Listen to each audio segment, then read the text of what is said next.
It's time for Dodger Baseball. Live from Dodger Stadium, Prime Ticket presents the Dodgers as they take on the Washington Nationals. Hi, everybody, and a very pleasant Saturday night to you, wherever you may be. We could have a dandy tonight. Steven Strasburg pitching for Washington, 2-0, and the opposition is hitting 193 against him. The Dodgers counter with Chad Billingsley. He's 2-1. The opposition is hitting 195 against him.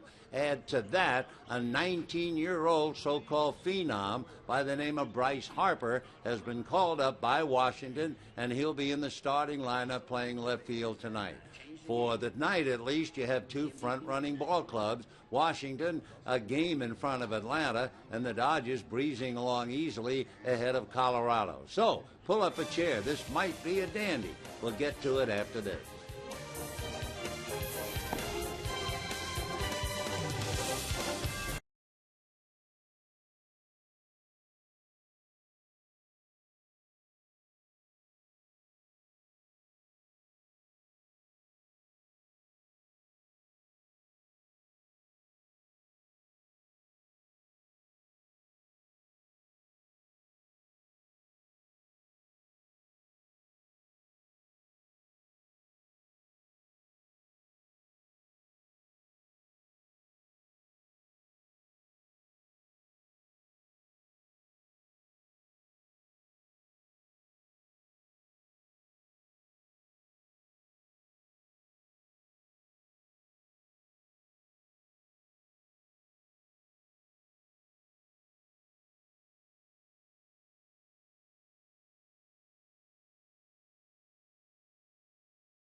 The Nationals and the Dodgers, Bryce Harper at 19 making his Major League Baseball debut. And quite a route to the majors it has been for this kid born in 1992. High school sophomore, hit .626. Junior college in 2010. Remember, he just got a GED, skipped his senior year, went to junior college there and tore it up in the minor leagues. He's striking out a lot, but after just 20 games at AAA, here he is due to injury to the Nationals. With Steve Lyons, certainly you can remember back to your Major League debut. There's butterflies, but with not all this national media attention, I'm sorry, I don't mean to break it to you. How's this kid going to handle it? You know, guys get called to the big leagues all the time, and it pretty much goes unnoticed. And, yeah, your knees are shaking. It's your dream. It's what you've been waiting for your entire career. But you don't have the eyes of the world on you like this kid has on. Look at this. This is a playoff atmosphere. Look at the media attention that he's got on it right now. Everybody in the world of baseball knows that he's making his debut tonight. He has two things going for him. Number one, he's had this hype for the last 5 years of his life. In fact, he's brought a lot of it on himself because of the way he's approached the game and how big a player he's been before he got to the big leagues. He's only 19 years old, but the other thing that's going to help him is that he's tremendously talented, and he's going to rely on that talent to go out there when the bell rings. Unfair to call him arrogance? He has a little bit of arrogance to him, but you know what? He's also only 19 years old, and we were all knuckleheads back then. Yeah. This is his calling. The kid was born to be a ball player. Can't wait to see it when we come back. First pitch. Vince Scully has the call. We'll see you for our Dodgers Live post game. Enjoy.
You can try the new Chipotle Chicken Club Combo for just $4.99 plus tax. By 76 Gas, we're on the driver's side. By Club Serrano. Get in on the action. Go to sanmanuel.com for details. And by Toyota. Check out the full line of fuel-efficient vehicles at your Southern California Toyota dealers. Hi, everybody, and a very pleasant Saturday night to you, wherever you may be. There used to be the old song about Saturday night is the loneliest night of the week, but not here, and certainly not now. Before a big crowd on the Don Drysdale Maury Wills bobblehead night, they got off to a great start when Don's daughter Drew sang the national anthem. The sons, Darren and Don Jr., tossed out the first ball along with Maury Wills, so we're already off and running to what should be a very, very promising evening. You also have two ball clubs playing exceptionally well and playing hard-nosed games. For Davy Johnson's club, they have played 10 one-run games, and they are 6-4. For the Dodgers, they've played 10 one-run games, and they're 7-3. And there is certainly every indication tonight that it might be a one-run game because you have Chad Billingsley. The opposition is hitting 195 against him. The opposition is hitting 193 against Steven Strasburg. So here's the Nationals lineup. Ian Desmond at shortstop, Steve Lombardozzi at third base, and Jason Worth in right field. Adam LaRoche, who homered last night at first base. Rick Ankiel will be in the outfield. He's playing in center field. Then you have Danny Espinosa at second base. Bryce Harper is making his major league debut. He's the 19-year-old, and he's a story all in himself. Then you have Wilson Ramos behind the plate and Steven Strasburg on the mound. On the mound for the Dodgers, Chad Billingsley. 2-1 with the league. He is 4-1 lifetime against Washington, but he is 4-0 against Washington here at Dodger Stadium, and he beat them once last year.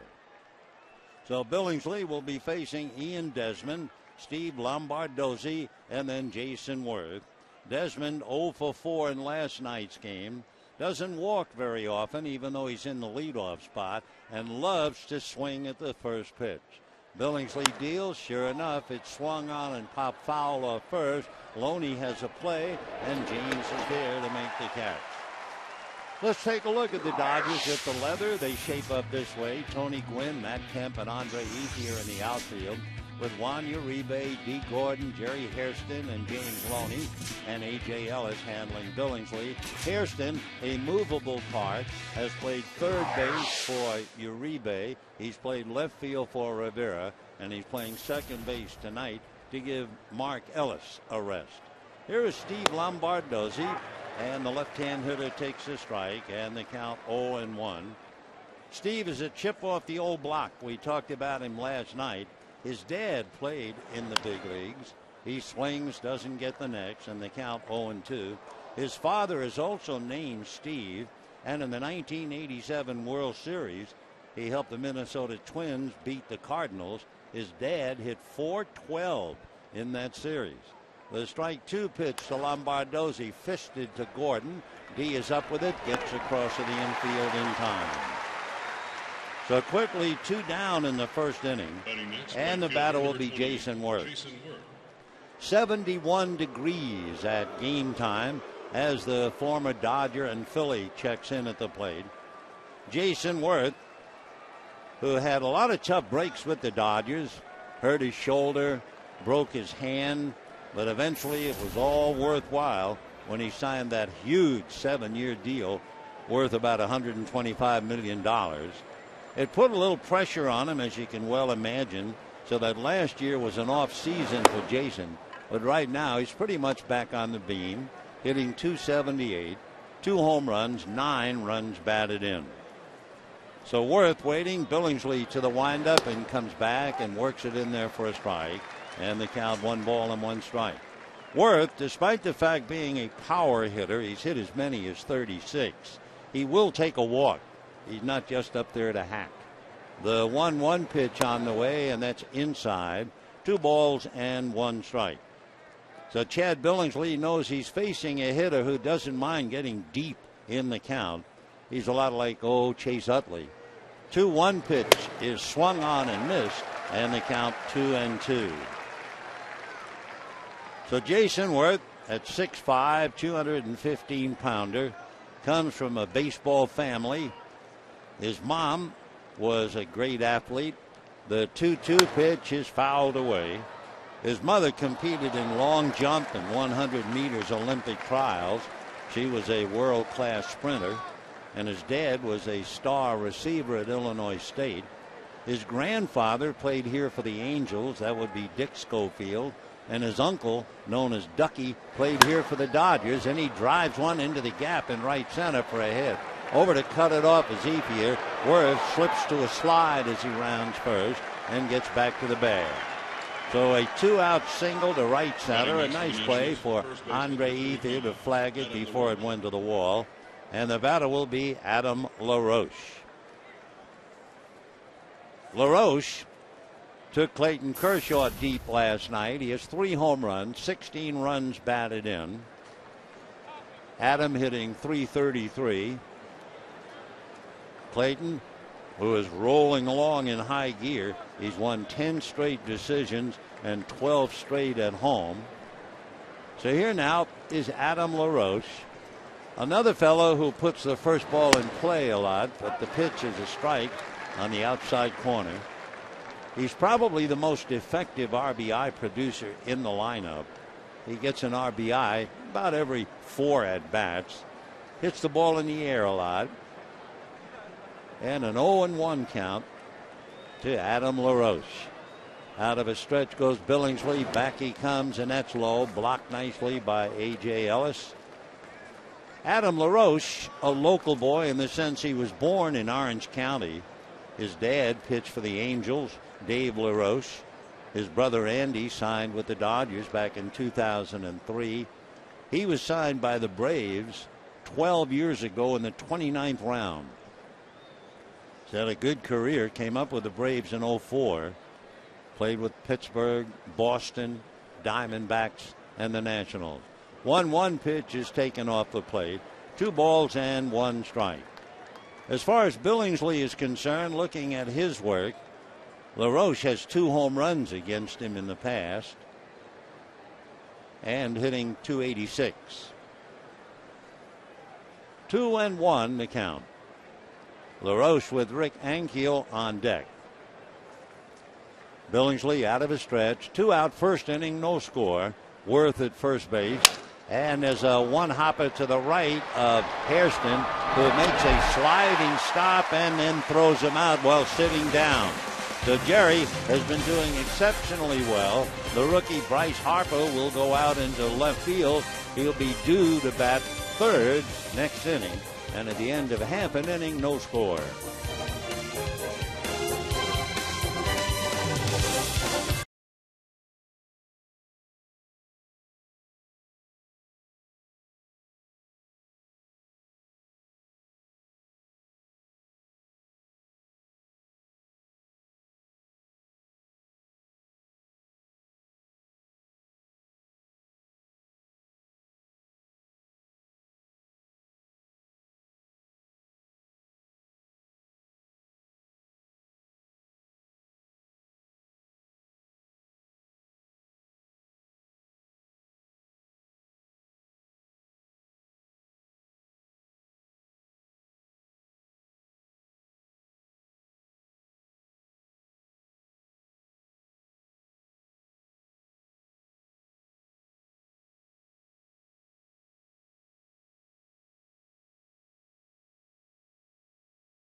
Makes 14 pitches.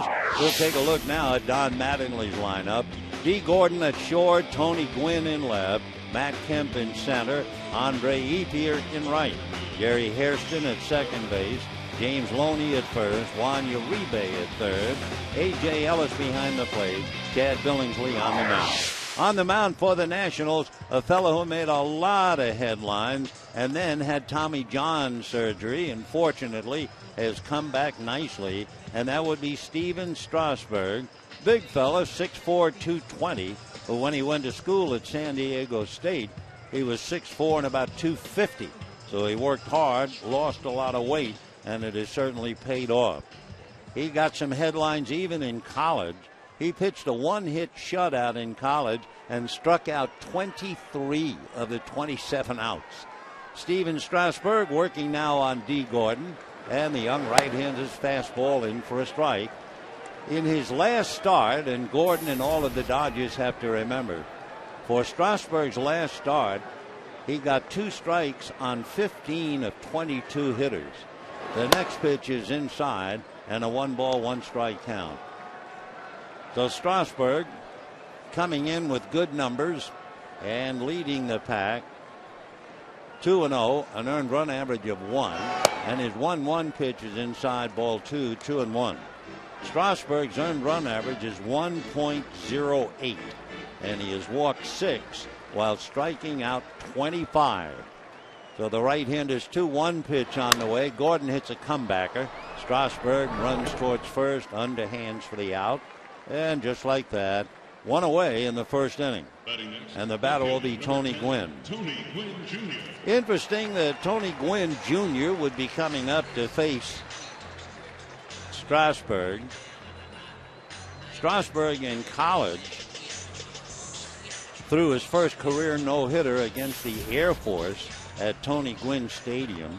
And Steven says he learned a whole lot from Tony Gwynn Sr., who was his coach at San Diego. Talked about what a great teacher Tony is. Well, now Strasburg will work on his son. The left-hand hitter has a look, and the pitch is low. 1 ball and no strikes. One of the tough things for Strasburg, he hasn't gotten any run support at all, and yet he is still 2-0. The 1-0 pitch, and that's a little low, ball 2. 2-0 the count. So Tony hitting .240, 2 RBIs. Nailed at the plate last night on a great throw by Danny Espinosa, the second baseman. The 2-0 pitch is swung on, ground ball by the diving LaRoche and on out into right field. So Gwynn, a ground single to right, and now that'll bring up Kemp and Efier back to back.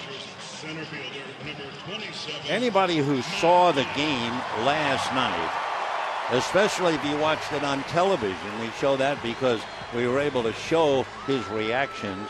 We're talking about Ross Detweiler, the pitcher. In the 4th inning of last night's game, Matt Kemp got a base hit to left field. What was so different was the reaction.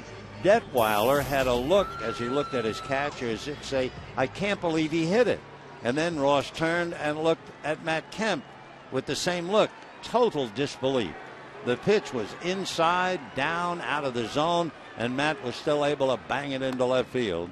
He takes a strike, and the count 0-1. Here's the pitch for those watching.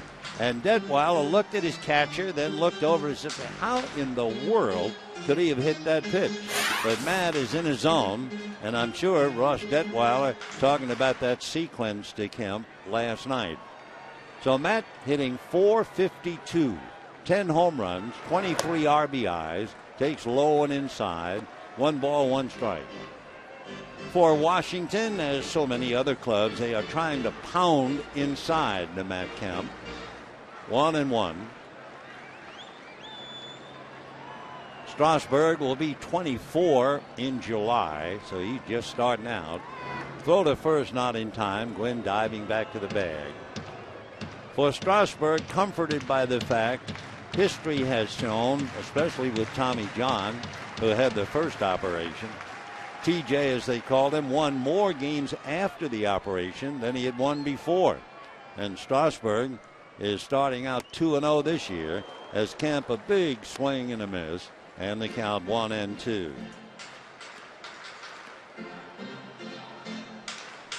So Steven Strasburg trying to come up with a victory tonight to split the first 2, and then there would be the so-called rubber game tomorrow. Strasburg, right foot on the rubber. Gwynn at first. Now the right-hander delivers as a high bouncer wide of third. They'll get 1. Turning it is Espinosa in time, and they'll get 2. So Lombardoza to Espinosa to LaRoche, and down go the Dodgers. He'll be coming up 3rd in the inning. We're talking about the youngster phenom, Bryce Harper. No score.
The ball game. Rit Ankiel followed by Danny Espinosa, and then Bryce Harper making his debut at the tender age of 19. And the first pitch to Ankiel is a little high, ball one. Rick out of Fort Pierce, Florida, just down the road from Vero Beach where the Dodgers used to train. He has a lot of rooters for a lot of reasons. He fouls a pitch back. Rick Ankiel has been downright unfortunate, and yet he's been able to build a strong and happy life, and he's playing in the big leagues. Started off with tragedy. His best friend at 13 was killed in an automobile accident. The 1-1 pitch, and Ankiel takes a little high, ball two. He had remarkable talent. He was a pitcher. In fact, he signed for something like $2.5 million bonus. But life was not to be that sweet for him. The 2-1 pitch to Ankiel is taken high, ball three. One sentence would tell it all about what he had to deal with. His father was arrested 15 times from 1975 to the year 2000. And yet, here he is in the big leagues, fouls a pitch back, 3-2. So he lived with that pain all of his life. He's battled through it, and he has to certainly been saluted. In 2000, he was number 2 in the Rookie of the Year votes. Number 1 went to Rafael Furcal, who was then with the Braves.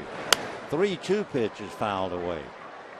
But then the world came apart for him pitching. The Cardinals were playing the Mets. It was game 2 of the NLCS. He threw 4 of his first 14 pitches to the backstop, 5 of his first 20. I mean, he was disintegrating on the mound. He swings and down he goes. And then his appearance in game 5, he had 9 wild pitches. So that was the end of Ankiel as a pitcher. He went back to the minor leagues and fought his way back up as a hitter. He was absolutely loved by every member of the Cardinals, and I'm sure everybody with Washington feels the same way about him. So 1 away here in the second inning, and the second baseman, switch hitter, batting left-handed, Danny Espinosa. Espinosa off to a slow start, hitting .211, takes a strike. Danny has 1 home run, 2 runs batted in. Espinosa is a local boy from Santa Ana, went to school at Long Beach State and followed Troy Tulowitzki as state shortstop. He looks at an off-speed pitch for a strike, and the count 0-2. Danny last year exploded for the Nationals. He had 21 home runs. The problem is he struck out 166 times, but 132 times batting left-handed. He swings, fouls it away, so he's still up there 0-2. One thing for Steven Strasburg, who would normally get all the media attention tonight, he was totally and completely overlooked. The reason why he was overlooked is in the on-deck circle, and that would be 19-year-old Bryce Harper. Tremendous interest in him. And the pitch inside almost hits Espinosa, and the count 1-2. 19 years old. He's been a professional for 1 year last year, and here he is trying to crash the lineup. Very high on him. I remember Davey Johnson raving about him last year. Here's the 1-2 pitch on the way. Swung on and missed, and down goes Espinosa. 2 strikeouts, and now make way for Bryce Harper. First of all, when you look at him, he's a big boy. He is 6'3", 225-pounder. Went to the College of Southern Nevada. Played so much baseball as a kid. He not only played regular, but he played club ball. They said from the time he was 12, he played anywhere between 80 and 130 games a year. Imagine. He takes a strike, and they count 0-1. He heaves a big sigh. He wears number 34, but there's a lot more to it than just 34. Strike 1 pitch on the way is inside, 1-1. Bryce loved and idolized Mickey Mantle. Well, number 7 is worn by Mark DeRosa. So what he did all of his young career, 3-4. 3 plus 4 equals 7. The 1-1 pitch, and Harper takes inside, ball 2, 2-1. He played a game when he was 12 years old, and all the Dodgers want to take a look at him. He was playing in a tournament in Alabama. 2-1 pitch is a comebacker, and Billingsley will take care of him. Just to finish the thought, after the game, he called home, and his mom said, "How'd you do?" He said, "Okay." And then the coach called and said, "Did he tell you what he did?" And his mother said, "No." He went 12 for 12, 11 home runs and a double. No score.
Chad Billingsley, retiring the side with 2 strikeouts, has made 30 pitches in his first 2 innings.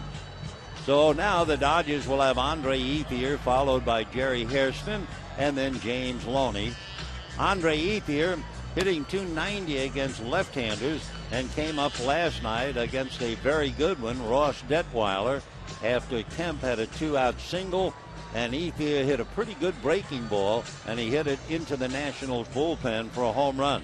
He then singled his next time up, and he was robbed of a hit on a nice play by Danny Espinosa. So Andre, who is leading the major leagues with those 24 runs batted in, 5 home runs, and batting .299. Strasburg, who works off the first base side of the rubber, and the big right-hander turns, ready, and deals, and the first pitch foul back. By the way, this game is being televised on the Major League Baseball Network, and those of you who are watching, you'll have to forgive the talk because the first 3 innings of our telecast is a simulcast, which means the first 3 are also heard on radio. Strike 1 pitch on the way, and that's just off the plate. 1 ball and 1 strike. The lights are on. It's 6:34 here in Los Angeles. They really don't take much effect. Right field pavilion is sun splashed, and the 1-1 pitch is swung on and fouled away. And the count 1-2 to Andre Ethier. Tough time for the hitters, and especially throwing fellas who are heating up at 93 and 94 as Strasburg and Billingsley go after each other. Ethier back up and waiting. And the 1-2 pitch to Andre. Off speed in there. Oh, what a great off speed pitch. And down goes Ethier, frozen at the plate. So here's a guy throwing in the 90s, and he comes back with a low 80 breaking ball. And down goes Andre. So 1 away. And the batter now will be Jerry Hairston. Hairston got a big lift last night. His brother Scott, playing for the Mets against Colorado, hit for the cycle. Jerry, meanwhile, has been playing very, very well and coming up with big plays at third base, left field, and tonight playing second base. Takes a fastball down and away. 1 ball and no strikes to count.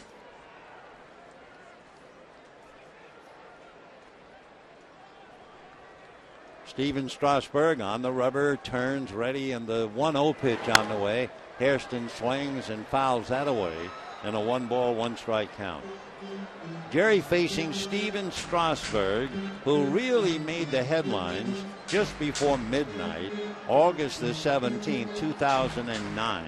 That was a deadline to sign. He signed a record-setting $15 million bonus spread over 4 years.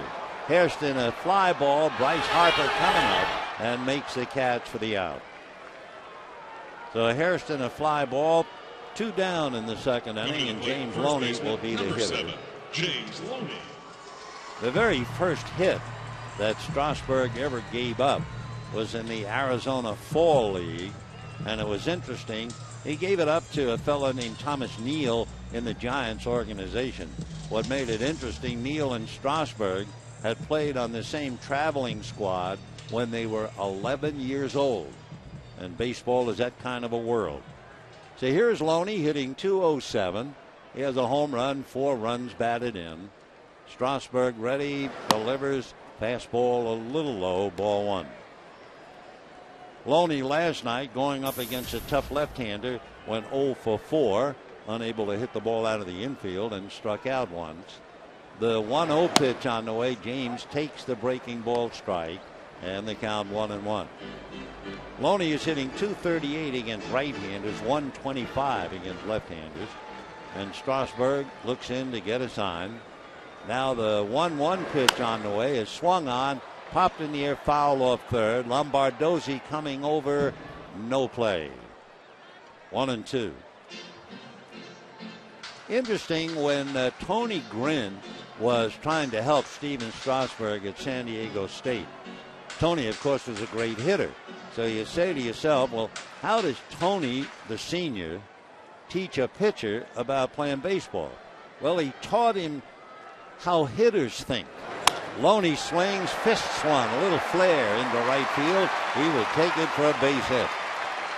So Loney a 2-out single to right, and the batter will be Juan Uribe. Batting next, third baseman number 5, Juan Uribe. So it's an interesting concept. Tony teaching Strasburg what he knows the best, how to swing the bat. Not about mechanics, not about attacking hitters. Among other things, not giving hitters too much credit. Instead, Tony talked to him about focus, concentration, and Strasburg has learned well. Uribe fouls it away in the count 0-1. Uribe hitting .275. He has 5 runs batted in. When you're up against Strasburg, you know he has a 4-seamer that's been actually clocked as high as 103. He has a 2-seamer that's been clocked at 95. He's in the dirt with a pitch, and they count 1-1. What they do say about the 2-seamer is that it's different. It's not necessarily a sinker. The 2-seamer has a tendency to run away from right-hand hitters. Then he has a slider, and for good measure, a changeup. 1-1 the count to Uribe. Next one, a half swing for a strike, and the count 1-2. Juan Uribe hitting in the number 7 slot. The catcher, A.J. Ellis, on deck. Loney at first, 2 out. Bottom of the second inning, no score. Strasburg set up around the throat, comes back, just missing off speed. So he goes from 97 to 81, and it's a 2-ball, 2-strike count.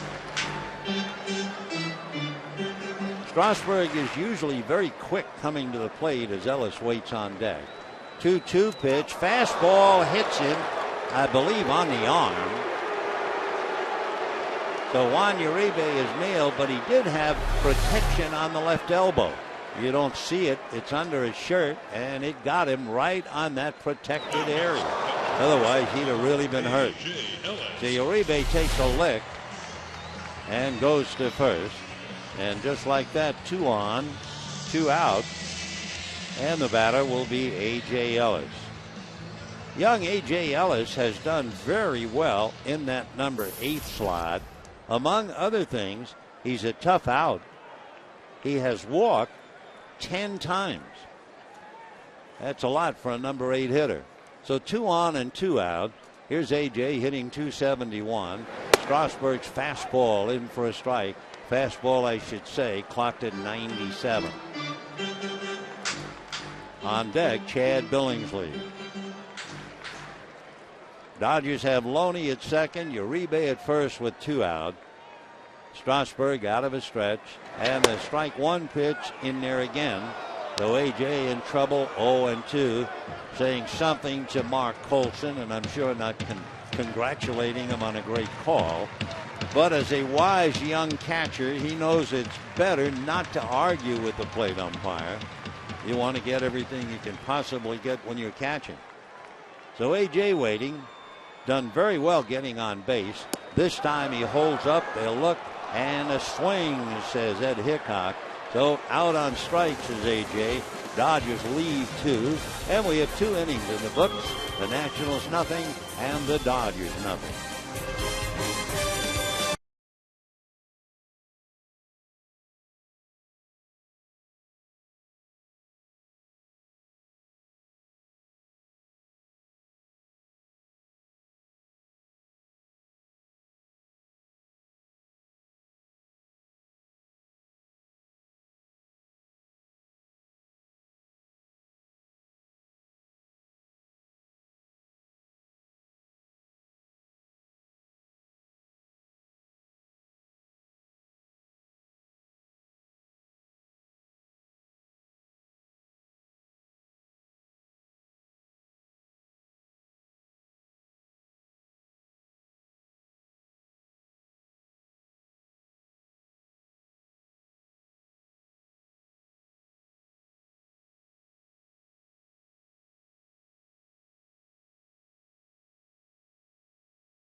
Look forward to Miller time later in tonight's game. Brought to you by Miller Lite. Third inning, no score in the ball game. Each pitcher has made exactly 30 pitches in the first 2 innings. Wilson Ramos, the catcher for the Nationals, then Strasburg, the pitcher, checking in against Billingsley. Chad ready and deals. Wilson takes high, ball 1. Wilson Ramos is from Valencia, Venezuela. He came up with the Minnesota Twins back in 2010, and in his major league debut went 4 for 5. It's a ground ball, fair ball, no foul, and even though the throw to first doesn't count, Ramos will come back, 1 ball, 1 strike. With Minnesota, with Angel Hernandez making the call, he went 4 for 5 in his major league debut, and the next day he went 3 for 4. He became the first big leaguer to have 7 hits in his first 2 games. Are you ready? In 68 years. He's an even 6, about 220. He'll be 25 in August, and he takes off speed and high, ball 2, 2-1. He's a very enterprising kid. He was about 15, and he found a horse wandering the streets. So what did he do? He took the horse and collected money from neighborhood kids if they wanted to take a ride on the horse. The 2-1 pitch, very high, ball 3, 3-1. Ramos, the second oldest of 6 children, and it's interesting that he has 4 brothers, and 2 of the younger brothers, they're also catchers. Here's the 3-1 pitch coming up, and Ramos, a little late, fouls it back to the screen. No score, top of the 3rd. Chad Billingsley and Steven Strasburg. And it could very well be one of those push and shove games. Strasburg waiting on deck. Billingsley ready, and the 3-2 pitch to Ramos is way outside and high, ball 4. So Ramos draws the walk. Strasburg coming up. So be sure to bring the kids to Dodger Stadium tomorrow at 1:10. Dodgers and Nationals. The first 15,000 kids 14 and under in attendance receive a Clayton Kershaw replica jersey. Compliments of Dreyer's Grand Ice Cream.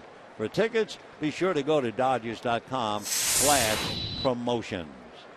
So Clayton had his night in the spotlight last night, and he'll give you this shirt off his back tomorrow. No score in the third. Strasburg up there. Dodgers figure he will bunt. He is 1 for 7 as a hitter. He has struck out twice. He does not have a bunt. Ramos off the bag at first. As a young catcher, he doesn't do any running. Here comes Billingsley, and the pitch is a little low. Strasburg showed bunt and then let it go by. Bo Porter coaching at third. Trent Jewett over at first. 1 ball and no strikes. On deck, the shortstop, Ian Desmond. Out of a stretch goes Billingsley. Dodgers still look bunt, but Strasburg swings away, hits it to Billingsley, but Ramos was going down to second, so there's no play, and Strasburg is out at first. So a 1-3 comebacker. Ramos advancing, and now Desmond and Lombardosa trying to pick him up. So for Strasburg, he made contact, moved the man along. Desmond fouled out, and Strasburg getting 5s in the dugout. Desmond hitting .262. Good player, good hitter. 2 home runs, 7 runs batted in.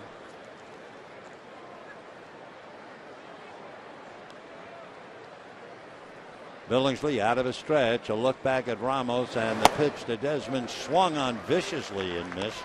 And the count 0-1. Desmond taking a mighty hack. Desmond, each of the last 2 years in the leadoff role, has struck out over 100 times. Last year, 139. And for a guy who's going to hit 8-10 home runs, that's too much. He takes a high strike. So Ian is in a hole now. No balls and 2 strikes. He's from Sarasota, Florida. Reputation of being a very hard worker. He was originally signed by the Montreal Expos, who of course in turn became the Washington Nationals. Strike 2 pitch on the way is slapped over the head, going out into right field. A diving catch by Hairston. He throws back to Gordon, and they get the double play on Ramos. Jerry Hairston makes another brilliant defensive play, this time as the second baseman. It sure looked like it was going to fall to everybody in the park but Hairston. And he gets applause from Chad Billingsley, and at the end of 2.5, no score.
converts it into a double play, and we go to the bottom of the third. No score. Chad Billingsley will lead it off. He'll be followed by D. Gordon and then Tony Gwynn. The concluding game of the series and of the homestand is tomorrow. Gio Gonzalez, a left-hander, will be on the mound for Washington. And the Dodgers counter with their left-hander, Chris Capuano. The Capuano is 2-0. Gonzalez is 1-0. Gonzalez earned run average is 2, and Chris 3.5. Well, that's tomorrow. Right now we go to the bottom of the third. No score. Billingsley, Gordon, Gwynn, and if anybody gets on, Matt Kemp. Both of these teams have done very well at home. Fastball swung on and missed. That was 97. Both the Nationals and the Dodgers have won 8 out of 10 at home, and they're equal on the road. They've each won 6 and lost 4. Strike one pitch on the way, inside, 1-1. After tomorrow's game, the Dodgers leave town immediately after the game and open up in Colorado Monday night. 1-1 pitch is fouled away, 1-2 to count. It'll be Colorado and Chicago. Then when the Dodgers come home, they will really be battling the division. They'll have a 3-game series with the Giants, followed by 3 with Colorado, and then 2 more with Arizona. Off-speed breaking ball at 80. So he started him at 97 and strikes out Billingsley at 80. And Chad looking back as if to say, how in the world can you throw that pitch? So down goes Billingsley. That would be the 3rd strikeout for Strasburg.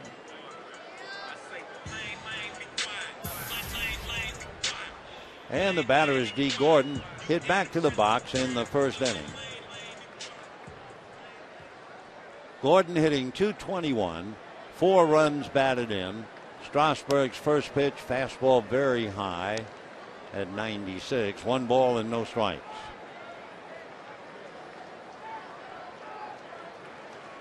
Strasburg ready, turns on the rubber and comes right back. 1-1, fastball inside. Again, he's living 96, 97 with that fastball. Interesting, too, we told you that Strasburg, when he first went to San Diego State, was 250. He lost about 30 pounds and immediately added about 8 miles an hour between his freshman and sophomore years. Gordon fouls it away 2-1.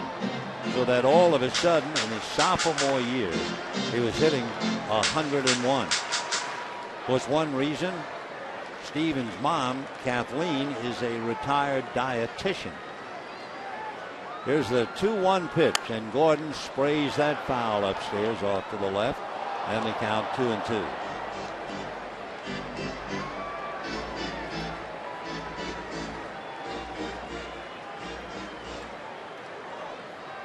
D. Gordon trying to get something started here. 1 out in the third, no score. Strasburg back over the top, and that's fouled away. That was a breaking ball. 2-2 the count to Gordon. Dodgers are 14-6.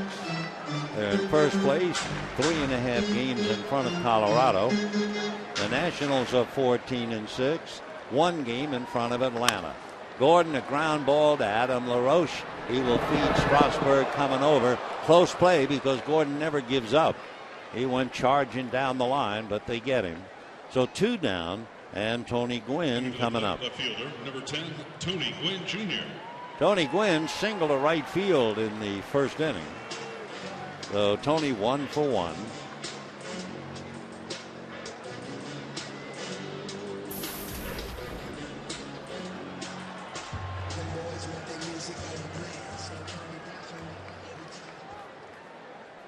Juan Rivera is still listed as day-to-day, which means the Dodgers are hoping it's just a matter of time when he's ready to come back and play. Meanwhile, Tony takes low, ball 1, 1-0. Gwynn, of course, would get the title of a caddy in the sense Rivera plays left field for 7 innings or thereabouts, and if the Dodgers have a lead, then Tony usually goes in to finish up defensively.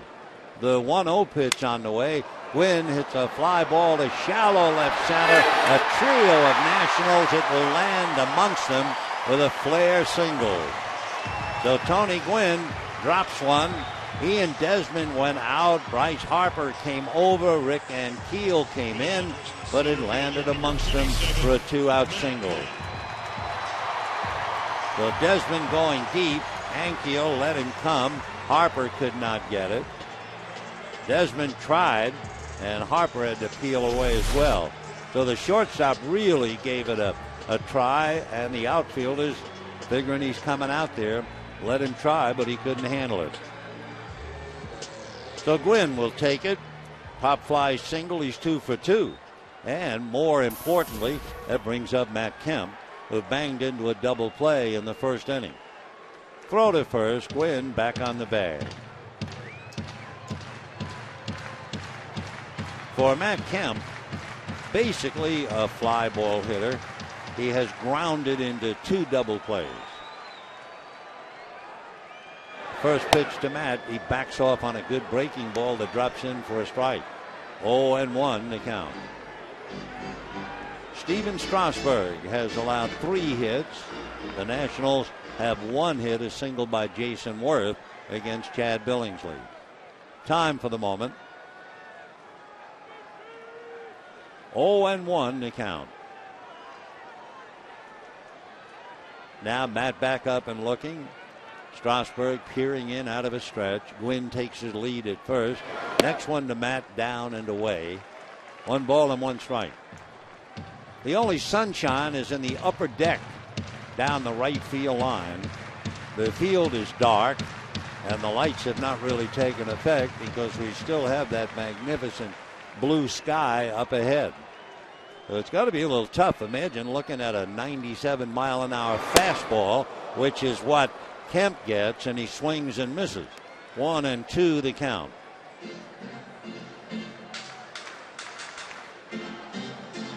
So Steven Strasburg with 3 strikeouts. Chad Billingsley has 2. Remember, Strasburg has a 193 opponent batting average. Billingsley 194. Here's the 1-2 pitch on the way. And that strike 3 called on the outside corner. Matt just walks away. That, by the way, was 96. 4 strikeouts for Strasburg. The Dodgers lead Gwynn, and at the end of 3, no score.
Third out, we move to the 4th.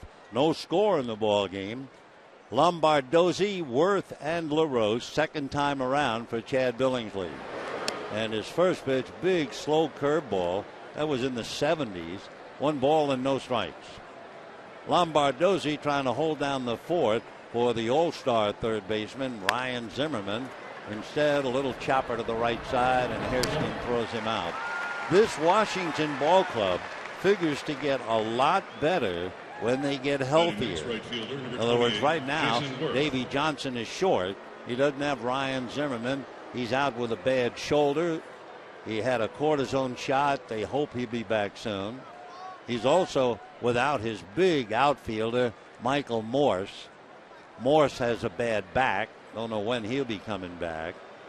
So that's one of the reasons why they called up Bryce Harper. So here is Jason Worth, single to right field. And hits one on the ground wide of third. Uribe takes care of that. Quickly, 2 down in the 4th inning, and Adam LaRoche coming up. Worth way out in front of that breaking ball, cued it off the end of the bat. LaRoche grounded out to Hairston in the 1st inning. Adam 0 for 1. No runs, 3 hits for the Dodgers. No runs, 1 hit for the Nationals. And ball 1.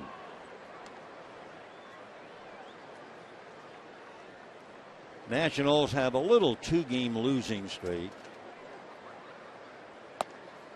Off the plate, ball 2.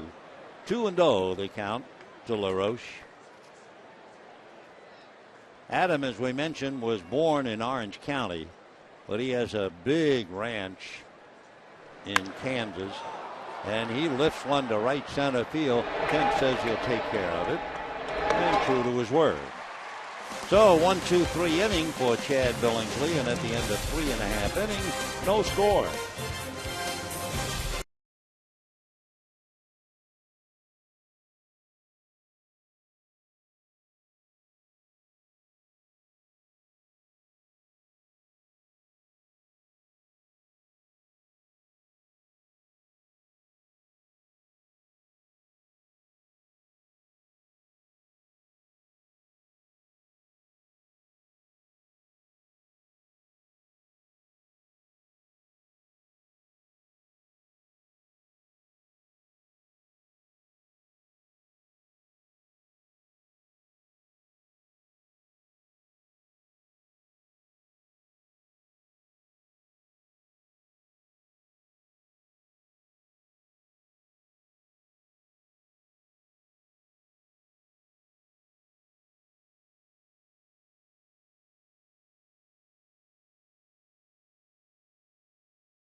Dodger Baseball is brought to you by Hyundai. New Hyundai owners are talking about their cars in the booth. By AT&T, the nation's largest 4G network.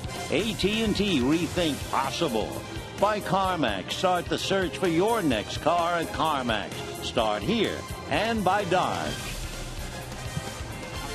Bottom of the 4th inning, no score in the ball game. Andre Ethier, followed by Jerry Hairston and then James Loney. Ethier struck out in the 2nd inning. Strasburg has struck out 4. Billingsley has struck out 2.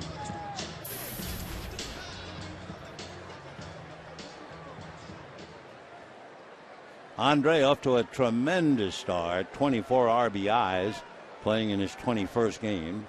Had 5 home runs and a .295 batting average. Fastball hit to the left of short. Nice pick by Desmond to get him. That was a 100-mile-an-hour fastball, and Ethier hit it hard, and Desmond was able to make the play. So 1 away. Jerry Hairston's already helped with a wonderful play on the ball hit by Ian Desmond. Looked surely a base hit. Hairston made the catch, flipped back to Gordon, and they doubled up Ramos at second base. That was a big play. and moves us along to 1 out, bottom of the 4th inning.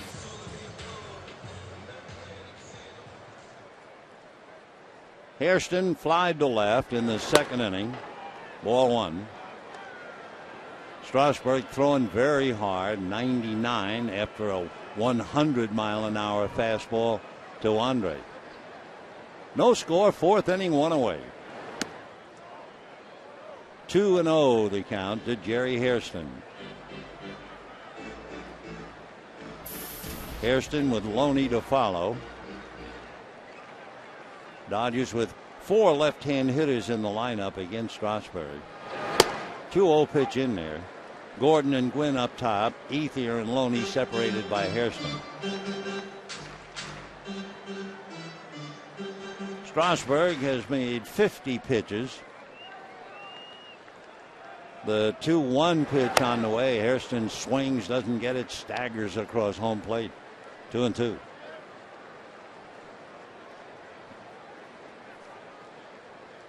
Hairston has had a wonderful career.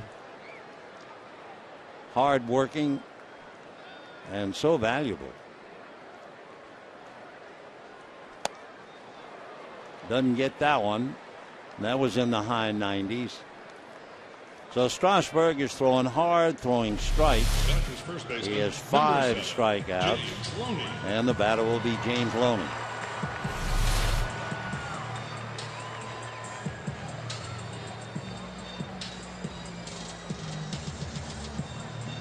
James Loney pretty much jammed back in the 2nd inning and was strong enough to hit it into right field for a base hit.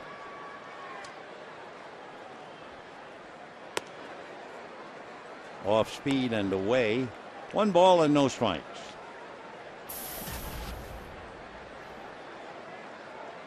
James, who had that big year in 07, but he's far from it right now, hitting .220. Fouled away off third, down the line. Well back into a big crowd tonight. Drawn, of course, by the fact you have 2 first-place teams and the giveaway, the Don Drysdale, Maury Wills bobblehead. 2 great names in Dodger history. 1 ball, 1 strike. High drive into left field, going back, and the ball is Anquillo, reaches up, makes the catch. Nice play by Rick, flagging that on the track. So the long out, Dodgers go in order, and at the end of 4, no score.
A 20-year-old from Sonora, Mexico gets the start on opening day, and a baseball revolution is born. Every time he pitched, it was like they know the Dodgers was going to win that game. Everywhere we went, Fernando Mania. Holy smokes. People just coming out of the woodwork, hanging over the fences. It was pretty amazing to watch him pitch.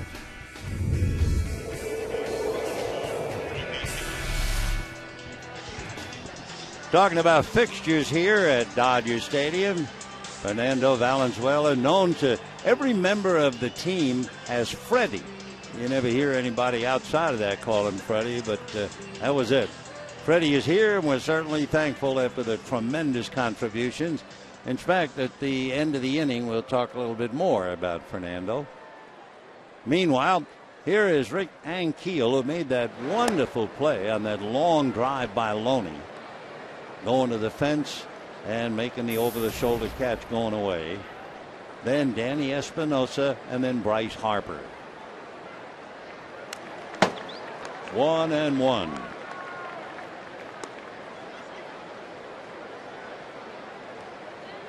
Ankiel, as a pitcher, we told you the story earlier, went down to the minors, became a hitter, and was able to fight his way back up, hitting .257. 1-2.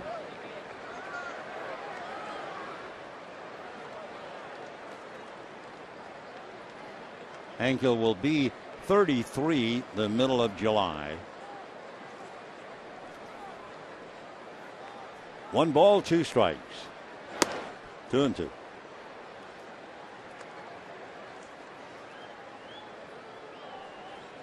Ankiel signed with Washington in February. He actually became an outfielder as opposed to a pitcher. The Cardinals made him an outfielder back in 2005. So even after those disastrous moments in the 2000 League Championship Series, they still stayed with him as a pitcher for a while. 2-2. Fouled away. And Ankiel has a career batting average coming into this year, .246. So he's above that right now, hitting .257.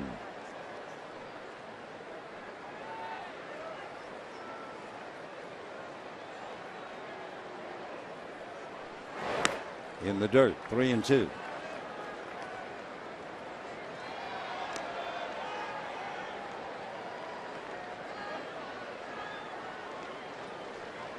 Waiting on deck, Espinosa, and then followed by Bryce Harper. 3-2. And that's going to go into right field, base hit. Hit number 2 for the Nationals. So the leadoff man Ankiel is single to right, and Espinosa coming up. Be sure to visit MLB.com/fan guide for a chance to win a VIP experience for 2 at a World Series game this year. Presented by Scott's, the official lawn care company of MLB. Pretty good at bat for Rick Ankiel. It was an 8-pitch at bat. He fouled off 4 and then gets a base hit to right field. So here is Espinosa. Danny struck out in the second inning. Ball 1. Espinosa last night had 1 hit, doubled to the gap in right center. They play him just about perfectly straight away. Danny has some sock. Overswings a lot, left-handed apparently. As a rookie, his first year, when he hit 21 home runs last year, that moved him up the ladder. Most home runs by a rookie second baseman. Dan Uggla, 27. Joe Gordon of the 38 Yankees, 25. And then Danny Espinosa with 21. 1-1. Espinosa with those 21 home runs. Bryce Harper waiting on deck.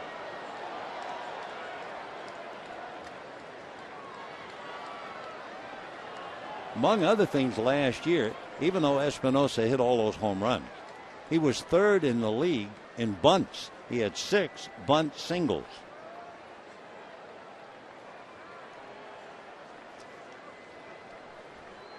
One and one.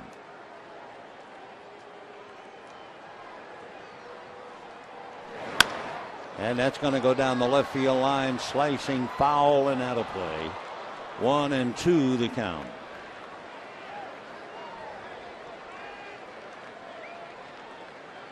So Espinosa just really starting his second year in the big leagues. The Nationals are not doing much scoring right now. Team batting average of .231. For Davy Johnson, he has been relying on pitching, and more pitching. 1 ball and 2 strikes. Ankiel over there at first does not have a stolen base. This Washington ball club doesn't hit home runs, and they don't steal. Jason Worth leads the Nationals in stolen bases with 3.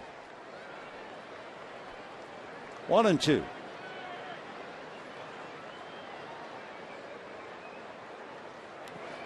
Bad ball. Danny gone after it in the dirt.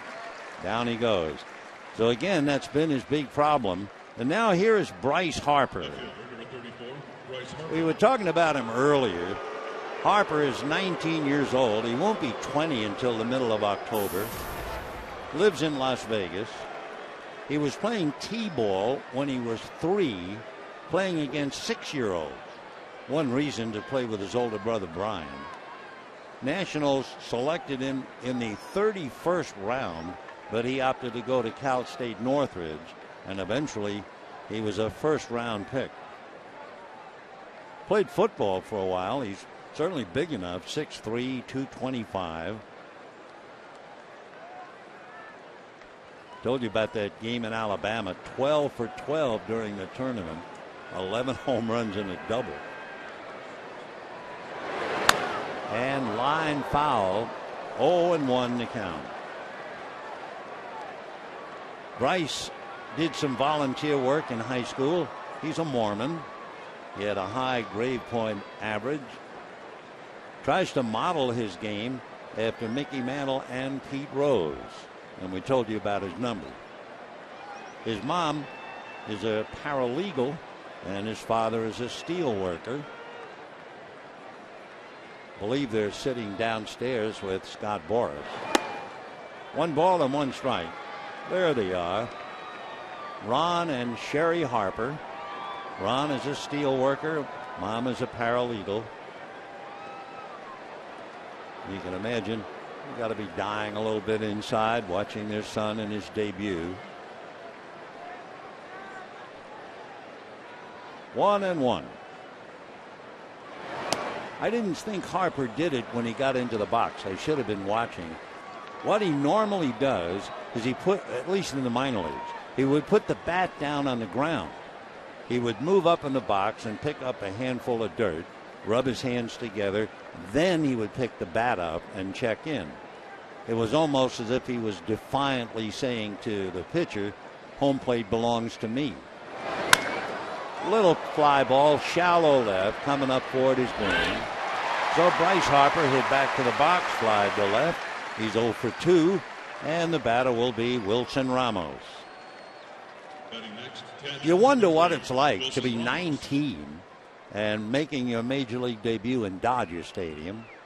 I remember when Mickey Mantle made his debut, and shortly after that, the Dodgers were in the World Series with the Yankees, and I was broadcasting. And anyway, during batting practice, during an off day, I went out into left field in Yankee Stadium. This was old Yankee Stadium. And I looked in towards home plate, and there's this monstrous ballpark all around you with all the great names that you know played there. And I thought to myself, how could a kid from a small town in Oklahoma come out here and play without being totally and completely overwhelmed? Now, I'm not sure. Harper, first of all, is from Las Vegas. He'd been playing before crowds forever, but if he's in left field, that's what he's looking at, making his major league debut. That's far cry from a 250-foot fence from a home plate in a little town in Alabama. It's all part of the test. Ramos walked in the 3rd inning, was doubled up because of Hairston's circus catch. 0-2 the count to Wilson.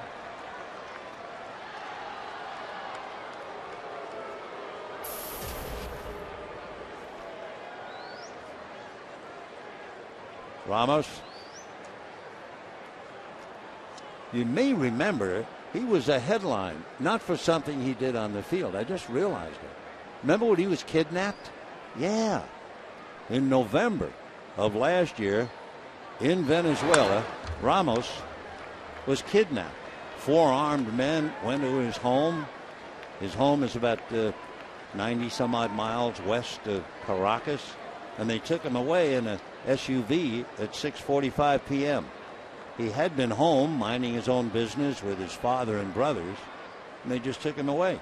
Well, they found the SUV the next day. It was abandoned, and 2 days later, police rescued Ramos via an air operation in a mountainous zone. Comebacker knocked down. Billingsley will make the play, and that'll be that. So no runs, 1 hit, a man left, and we're happy for Wilson that he's alive, well, and playing in the big leagues. No score.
Good matchup going in, and that's exactly what we have here. No score at the end of 4.5. You can see the innings have only had 5 hits in the game, no runs. Strasburg has struck out 5, and Chad has nailed 3. And for Billingsley, making a few more pitches, but of course that's the count now, and Strasburg has to pitch in the bottom of the 5th. So it's push and shove, that's for sure. The Dodgers will have Juan Uribe, A.J. Ellis, and then Chad Billingsley.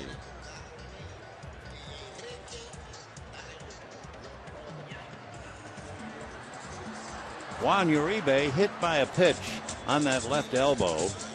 Remember last year, I guess it was opening day, Tim Lincecum nailed him right on the elbow. He's been wearing a pad ever since, and it helped. That's where he was hit again tonight. 0-1 on a high 96 mile an hour.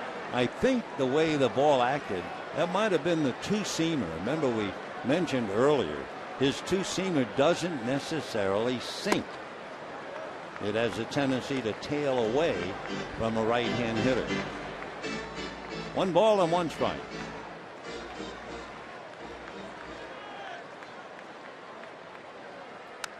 One and 2. 97 mile an hour fastball. No runs, 3 hits for the Dodgers. No runs, 2 hits for the Nationals. Dodgers have gotten 1 man to second base. Line drive caught by Strasburg. So that'll do it for Uribe.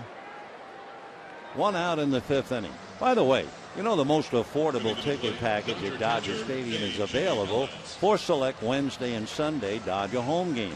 With the Coca-Cola Value Pack, fans can enjoy 4 tickets, 4 Dodger dogs, and 4 Cokes, all starting at $18 per ticket.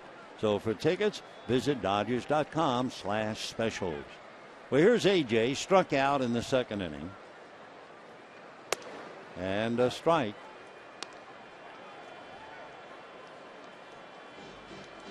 Oh, and 1 the count to the young Dodger catcher.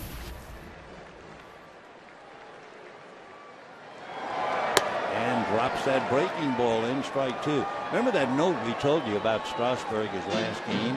He had 2 strikes on 15 of the 22 hitters he faced. 0-2. A little foul ball.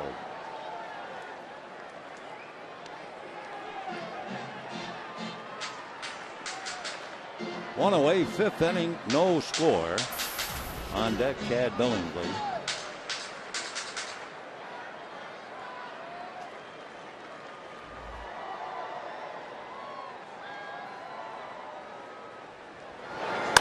And a base hit to right field. An off-speed pitch that was up. Now that's a bad pitch for Strasburg with a no-ball 2-strike count. And Ellis said thank you very much and singles to right. So the batter will be Chad Billingsley in what would appear to be a bunt situation. We'll see.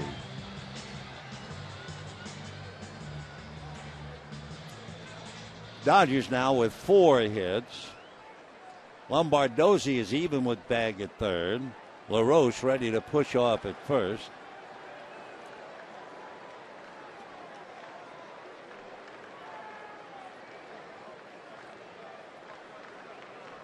AJ doesn't figure to steal, but he does figure to try and get a jump on a bunt. And the bunt is down and foul. 0-1. No balls and 1 strike to count. Bunting, the art that is so important for pitchers. Billingsley has 1. So far, the best bunter on the Dodgers staff would be Chris Capuano. He has 3. Kershaw and Lilly 2 apiece. That's a strike. 0-2 the count with D. Gordon on deck. Wallach checking to see is the bunt still on.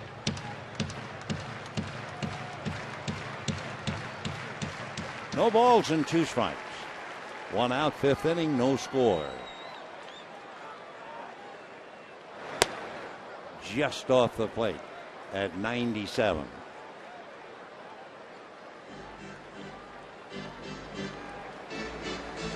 Steven Strasburg, 6'4", 220, 23 years old.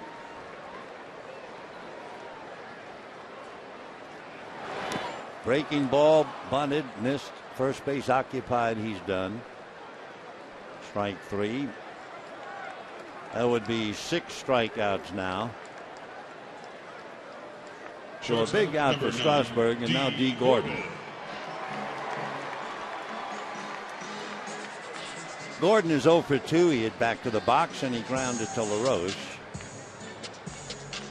Lombardozzi about even with the bag at third. Desmond is deep at short. So of course Gordon would like to take a page out of Rafael Furcal's book. Remember how Rafael would run up and push the bunt towards the shortstop?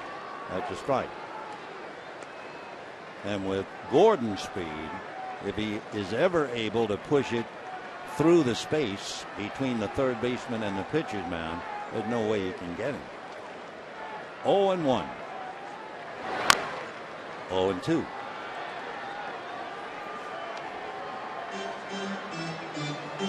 Gordon, 0 for 2 tonight, has struck out 17 times, which is tough as a leadoff man. He's only walked 5.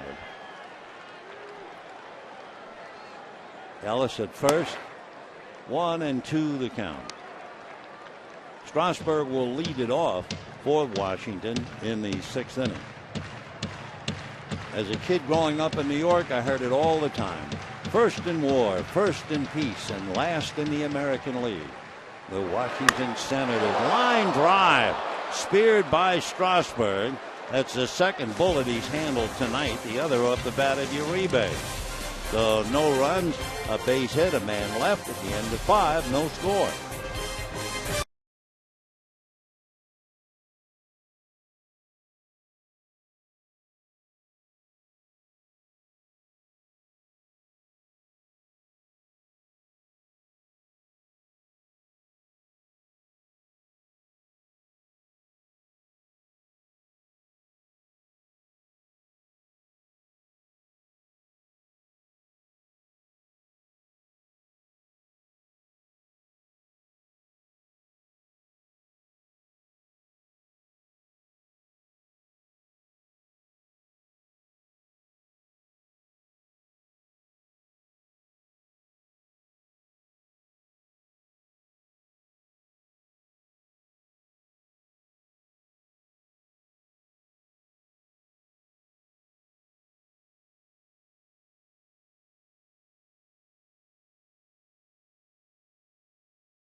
85, Fernando Valenzuela was locked in a battle of a shutout with San Diego.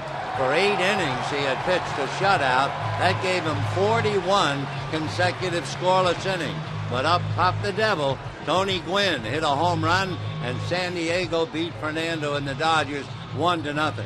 What a year he had that year. He won 17. He had 14 complete games, and for good measure, 5 shutouts. And with that, let's go back to this one.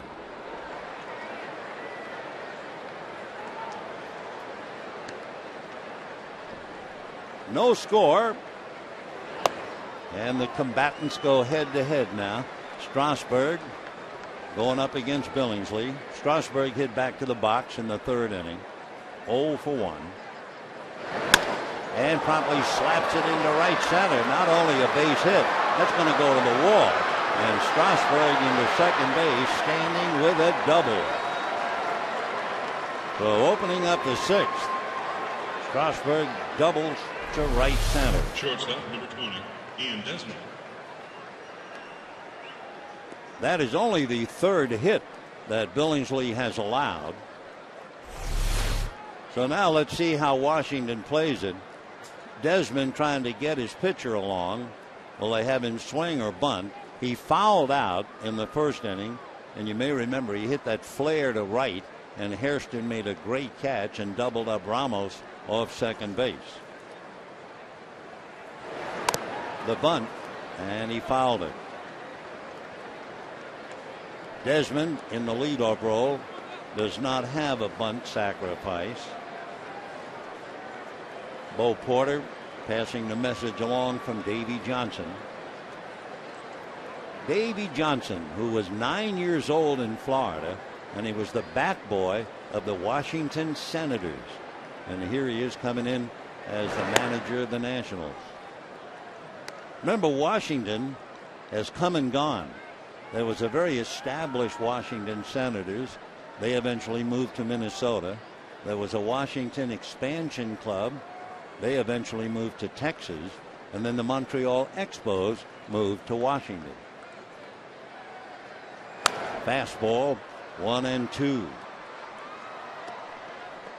Desmond in the leadoff role has only struck out 15 times, but he's in a hole right now. 1 ball and 2 strikes. For Strasburg, that's the 3rd hit in his big league career and his first extra base hit. 1-2 to Ian Desmond. And he punches it up along first. Nice bit of hitting considering the fact 2 strikes were on him. Where was that pitch? How he ever was able to stay inside the ball and ground it to first. That was a wonderful bit of hitting. He just does stay inside. First he thought it was going to be foul. By doing that, he advances Strasburg to 3rd. And here's Steve Lombardozzi, and in a tough game, the infield is up and the outfield is shallow. Well, maybe not Ethier, but certainly Kemp and Gwynn. So a big at-bat for Lombardozzi. Ball 1. Remember earlier we talked about Steve's father, who was a big hero in the World Series, actually in the World Series in '87 for Minnesota. 1 ball and no strikes. Fouled away, 1-1. For Lombardozzi, signed in '08 by the Nationals, came up last year for the so-called cup of coffee and then went back to Syracuse. Hitting back of him, Jason Worth. 1 out, runner at 3rd, no score, 6th inning. Swings late, hits it to Loney, and Loney to the bag. So Strasburg is still at 3rd with 2 out. Billingsley battling, takes care of Desmond and Lombardozzi. Now Jason Worth. Worth is single to right and grounded to 3rd.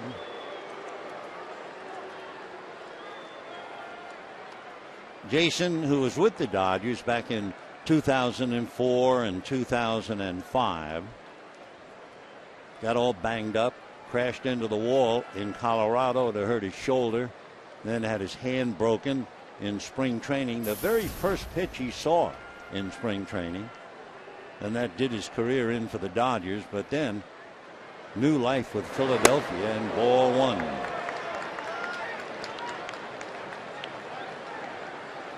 Jason is 6'5", 215.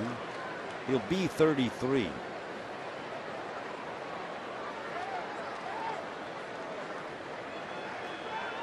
One ball and no strike. Ground ball to third. Uribe winds up, lets it fly, and holding on at the other end is Loney. So James Loney saves an error and a run, and the Nationals waste a leadoff double for Strasburg, and at the end at 5.5, no score.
Dodger Baseball is brought to you by the new wireless receiver from AT&T U-verse. Visit AT&T.com/free-your-TV. By El Pollo Loco, crazy you can taste. And by Mercury Insurance. Get a free quote and get 2 Dodger tickets at Dodgers.com/Mercury. We go to the bottom of the 6th inning, and so far it has come out exactly the way it figured going in. Strasburg and Billingsley head-to-head. No score, bottom of the 6th. The Nationals thoroughly frustrated after Strasburg leads off with a double, and they leave him at third. For Steven Strasburg, by the way, his high in pitch count, second start of the year against the Mets. He made 108 pitches.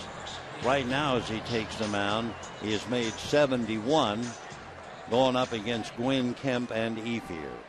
But he was also on the base path, so we'll see if that took anything out from him. Gwynn is 2 for 2. Right, 0-1. Tony single to right, single to center. Single to center of really a pop fly that dropped amongst a trio, Ankiel, Desmond, and Harper. 0-1. Little roller. LaRoche picks it, and like that, one away. Well, it's time to get you thinking a little bit. Not much going on in the field, so we'll get you to think. Who are the only 3 first overall draft picks ever to play for the Dodgers? First overall draft pick, that's a blare of bugles, a roll of drums. So who are the only 3? Meanwhile, here's Matt Kemp. You know, you try to examine Kemp because he is just become a splendid player, hitting .440, 10 home runs, 23 runs batted in. One of the interesting things in the past, when he fell behind, no balls and 2 strikes, no matter how many pitches following 0-2, he hit 179. 1-1. This year, falling behind 0-2, no matter how many pitches after that, Matt has hit 600. 1 ball, 1 strike. It's a 1-2 count right now. Matt, in going after the first pitch, you can understand it. He's been very successful putting the first pitch in play.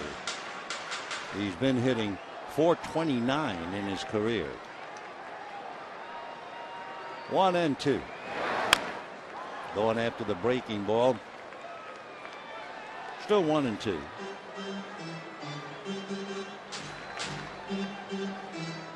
Matt in his career has had 25 first pitch home runs.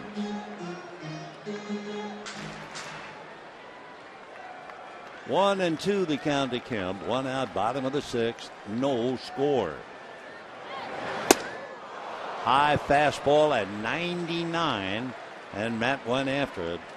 Now that was the 4-seamer. That's the one that stays up and up. Look at that thing climb. It was out of the strike zone, but how can you hold up at 99 with 2 strikes? Of course, that's why they signed Strasburg for a $15 million bonus. 2 down. Steven, by the way, now has 7 strikeouts, and the batter is Andre Ethier. How in the world do you hit a high 97-mile-an-hour fastball? Wow. In the dirt to Ethier. 1 ball and no strikes.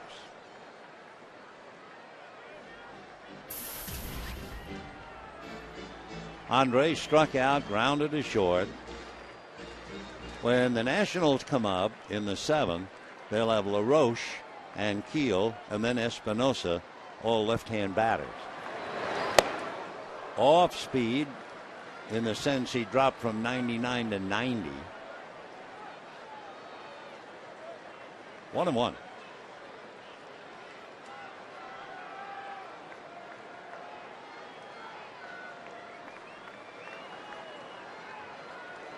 On the hands, Andre fights it off. That was 97. And of course, that's the difference between a good hitter and the poor hitter. The poor hitter just strikes out on that pitch, and the good hitter fights it off.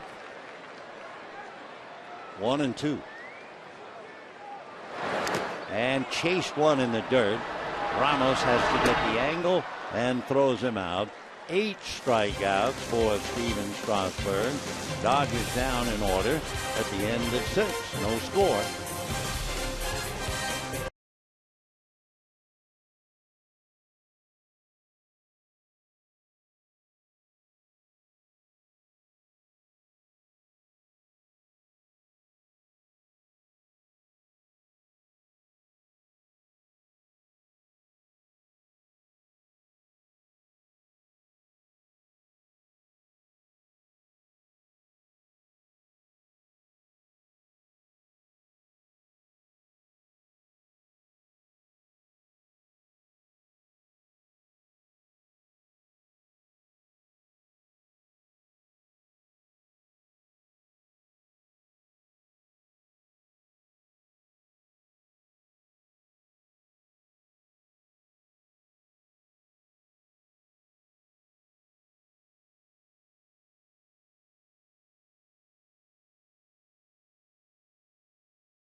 For the Nationals, they've had one man get to third base.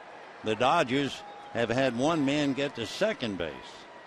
And into the seventh we go. LaRoche and Keel, and then Espinosa, a switch hitter, and he'll bat left-handed. One thing about Chad Billingsley, as well as he is pitching, the Nationals have swung and missed only 5 times. There have been 20 foul balls. Usually that is some indication. The more contact necessarily, the more chance of a base hit, more trouble. In there. 1-1. LaRoche grounded to second, fly to center. Adam, 3 home runs, 16 runs batted in. Very good hitter, batting .325. 2-1. Adam, kind of a straight up hitter. Most hitters you see bend at the knees and the waist.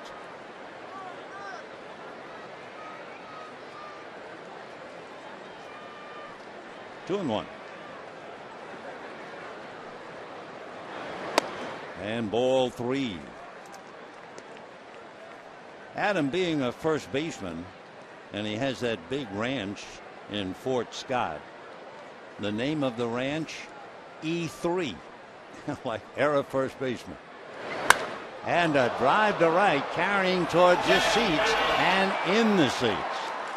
So Adam LaRoche, who homered last night against Kershaw, hits a line drive home run to open up the 7th. And that was kind of the tip-off. There are only 5 swings and misses, and that's always a dangerous sign this late. So LaRoche hits it out, and it's 1-0 Washington. Batting next, center fielder, number 24, Rick AT. For LaRoche, he's hit as many as 32 home runs in the big league, so it's no surprise. He hit 25 of the Diamondbacks. So that makes it 1-0 in favor of the Nationals. Rick Ankiel is at the plate. Though Adam with 2 home runs in the series, 4 for the year. Good breaking ball. 1-1. On deck, Danny Espinosa. And Keel struck out, single to right. Good pitch. 90 at the knees, although Ankiel looked questioningly at Mark Colson for the moment.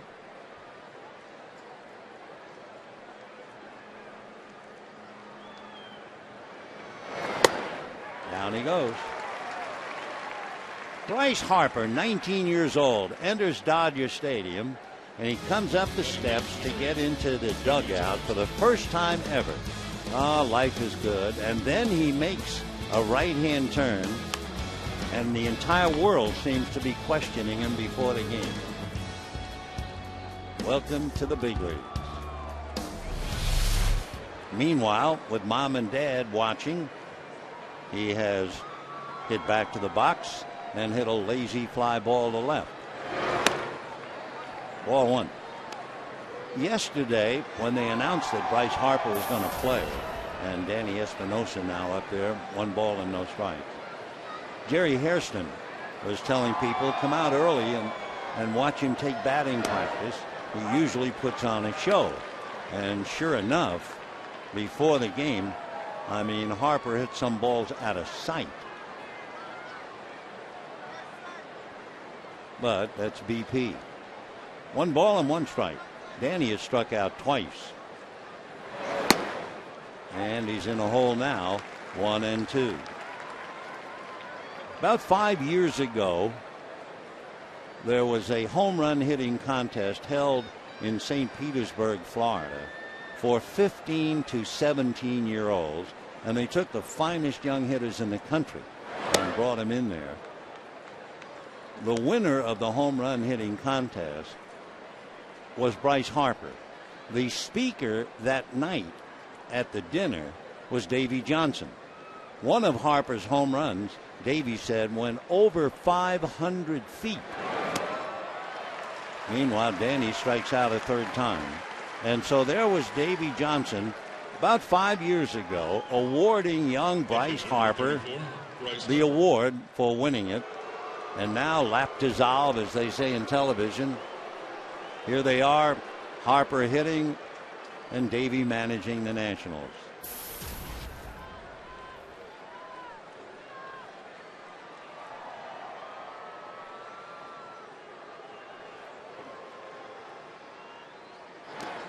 And ball one.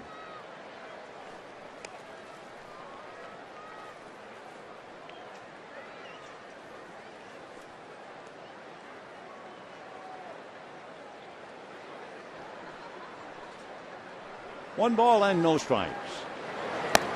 That's in there. 1-1.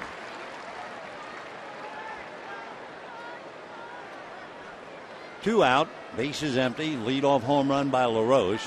Nationals lead 1-0. And gonna go down the line, foul, out of play. We'll show you a little bit of batting practice with Bryce Harper. And I mean, he really jerked some out of sight. Look at that thing. And he hit him a long way away. And one after the other.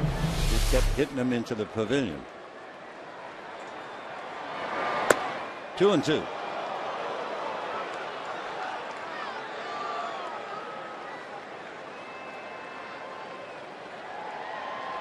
He was just too big for the room, wasn't he?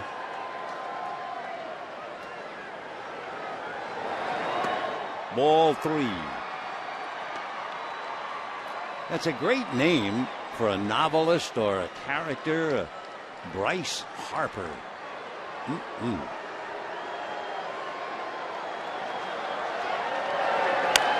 And squirted foul.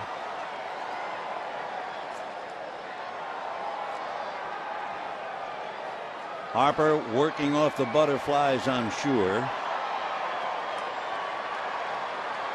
He won the Golden Spikes Award 2 years ago. That's always given to the best college player.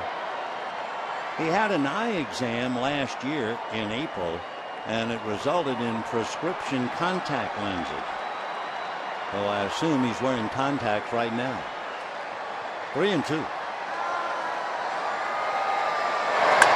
And a fly ball to center, but it's over Kent's head.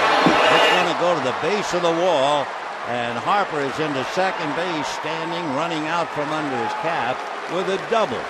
So welcome to the big leagues as Bryce Harper doubles over Matt Kemp's head, and that ball was hit in a hurry.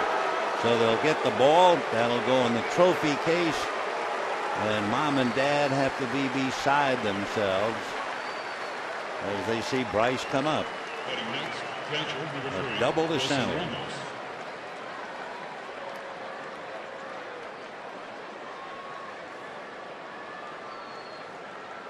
He was talking a little bit to Jerry Hairston.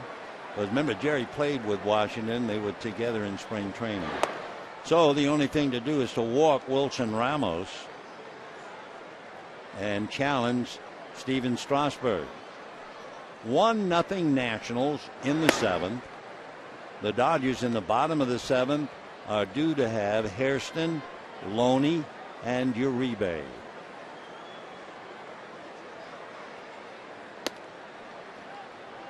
And one more to Wilson Ramos.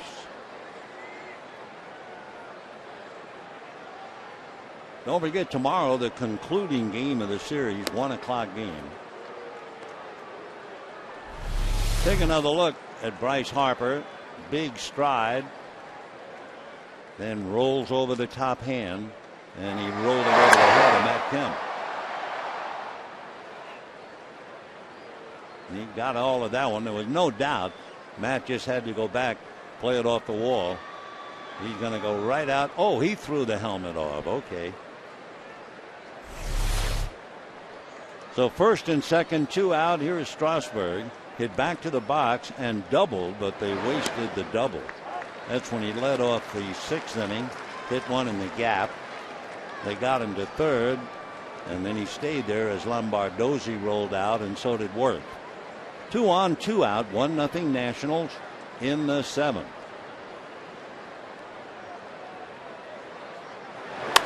Fastball hit down the right field line, slicing foul in the stands. Boy, last night, Danny Espinosa hit a ball down the right field line. You could not have hit the ball any closer to the pole without hitting right there, the big padded base of the pole. The ball must have missed that thing by, I would say inches. And tonight's plate umpire, Mark Colson, is the one man. Here it is. Look at this thing. I mean, how close. Wow. That would have tied up the game. 0-2 the count to Strasburg. Down he goes. So for Billingsley, he strikes out the side. However, Adam LaRoche hits a home run. And at the end of 6.5, 1-0 Nationals. Now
Strasburg has struck out 8. Chad has struck out 6.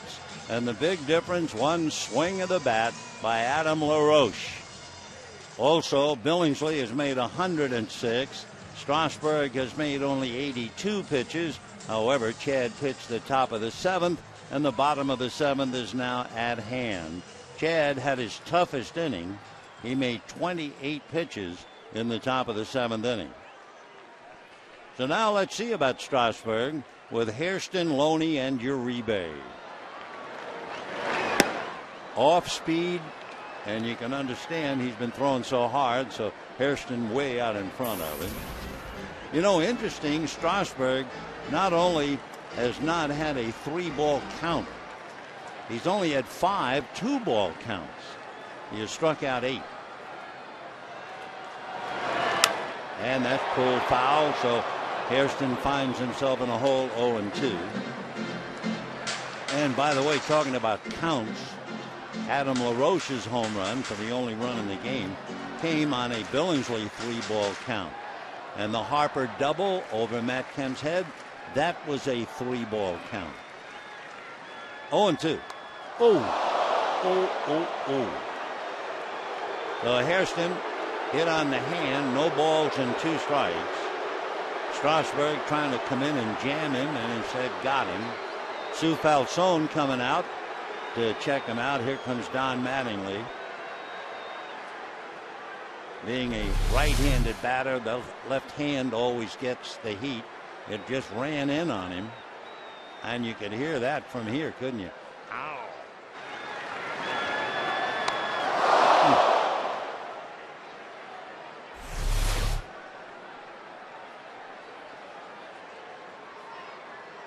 So Sue checking him out. The back of the hand. Of course, the hand is so complex, so many little bones. And for the record, that pitch was 97 miles an hour.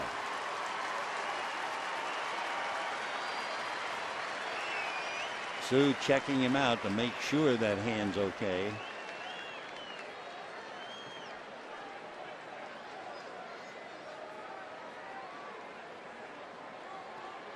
So Strasburg has hit 2 batters tonight. First time in his career he's ever hit 2 batters. Remember, he hit Uribe on the elbow in the 2nd inning. So he has 8 strikeouts. He has hit 2, and he has not walked anybody.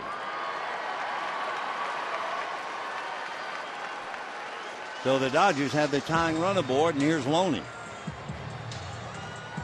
Loney single to right, soft line drive, but then in the 4th inning he really hit one to center, and Rick Ankiel went all the way to the fence and made a fine running catch. So James hitting .217 and a strike. Two-seamer had a lot of sink on it. 0-1. Down in the Dodger bullpen, if they get something going, they're naturally thinking about hitting for Billingsley. So Josh Lindblom begins to warm up. 0-1. Hairston, the tying run. Hairston is 1 for 2 in stolen bases. About 4 years ago, Jerry stole 15 bases. He had 2 at the Nationals. And a chopper off the glove of Espinosa, and everybody's safe.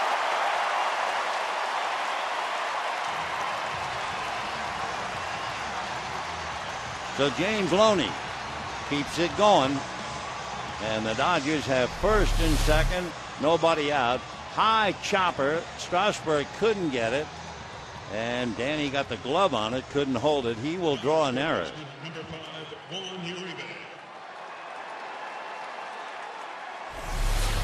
So the error charged to Espinosa, and the Dodgers have 2 on, nobody out. You have Uribe, A.J. Ellis, and then Chad Billingsley's spot. Uribe showing bunt and takes a strike.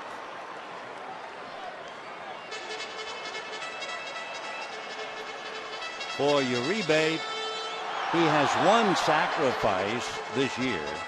Tonight he was hit by a pitch and lined back to Strasburg. It's 1-0 Nationals. Dodgers threatening here in the 7th on a hit batter and an error. Lombardozzi over to talk. If indeed Uribe bunts, how they want to play it. Adam LaRoche is in on the grass. He's looking bunt. And Uribe shows it. And a breaking ball drops in for a strike. So there is Strasburg again, putting yet another hitter in the hole. Remember, he had Hairston 0-2, and then he hit him. And he comes right back 0-2 on Uribe. LaRoche figures he's not going to bunt. Lombardozzi, however, stays right at the bag at third. He's swinging and fouled away. Uribe hitting .269. His RBI number, he's wearing it. And for Davy Johnson, sweating out a tough moment in the ballpark. Another note about Davy Johnson, you know he got the last hit allowed by Sandy Koufax. Still 0-2. Yeah, that's right. That was back in 1966. 0-2 the count to Juan Uribe.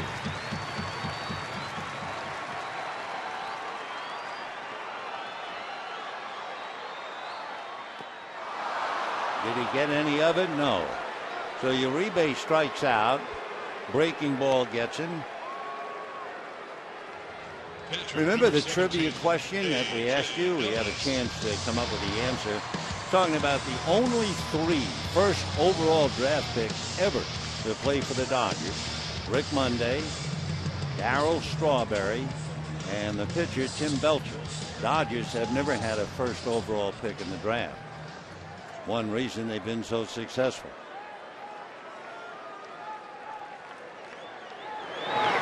Ball 1 to A.J. Ellis. Monday was a first-round pick by the Oakland A's. Darryl Strawberry, first-round pick by the Mets. Tim Belcher, a first-round pick by the Twins. Interesting that Juan Uribe was unable to bunt. In his career, Uribe had 60 career sacrifices, but he's had only 1 sacrifice since 2009. So they asked him to do something that he's just not been able to do. With Ellis at the plate, Juan Rivera comes out on deck. Well, that's kind of a surprise, but Rivera would bat for Billingsley. 2-0 the count. Ellis has a good eye. As we mentioned earlier, he's walked 14 times. 2-0.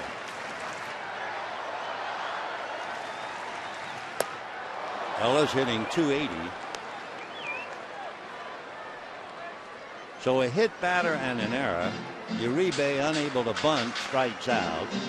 And A.J. Ellis trying to advance Hairston from second and Loney from first. 1-0 Nationals. Bottom of the 7th, 1 away. High foul out of play. 2-2. Big crowd at Dodger Stadium. Great to see the folks here. Hope if you can, you'll spend part of Sunday with us. Gio Gonzalez and Chris Capuano. Dodgers will leave after the game, go to Colorado and Chicago, and then when they come home, want a homestand, the Giants, the Rockies, and the Diamondbacks. 2-2. Trying to overthrow on that pitch. It was 98. 3-2 with 1 out. As far as A.J. Ellis is concerned, he has walked as many times as he has struck out.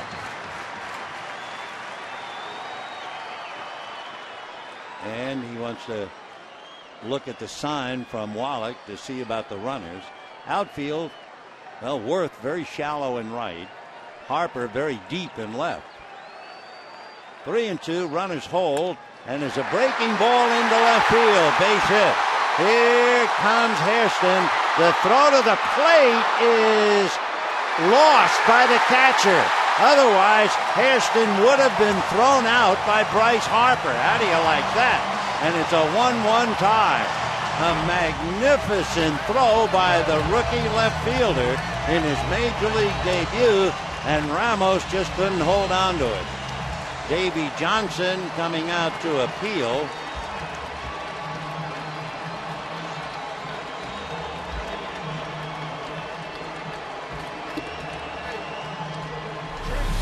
Mark Carlson, let's take another look at that throw. Hairston runs well, but watch this kid. Scoops and lets her fly, and the throw had him beaten. And the tag, and the ball then rolls away. Ramos can't recover in time, but the throw had him dead to rights. Watch the glove and watch Hairston's left hand. Watch. See him swipe at the glove and knock the ball out of the catcher's glove. And that's what Davy's arguing about. Mark Carlson doesn't realize Davy's hot, but he's going to lose the argument. Boy, what a throw. We heard that Harper had a great arm, and now we know. That was an on-the-money strike. And then Ramos has the ball swiped out of the glove. That's a heads-up play by the veteran Jerry Hairston. Take another look. Airman to Ramos. And then Hairston, a big play. So the Dodgers get the tying run. They have first and second, and here is Rivera. So the hit batter on an 0-2 pitch is cashed in. 0-1 to Rivera. Juan Rivera hitting .263 with a home run. 9 runs batted in. Rivera started the game against the Braves, and the left-hander Mike Minor had an infield single, and that's when he hurt himself. So Billingsley comes out tied. Off speed misses. 1 ball and 1 strike.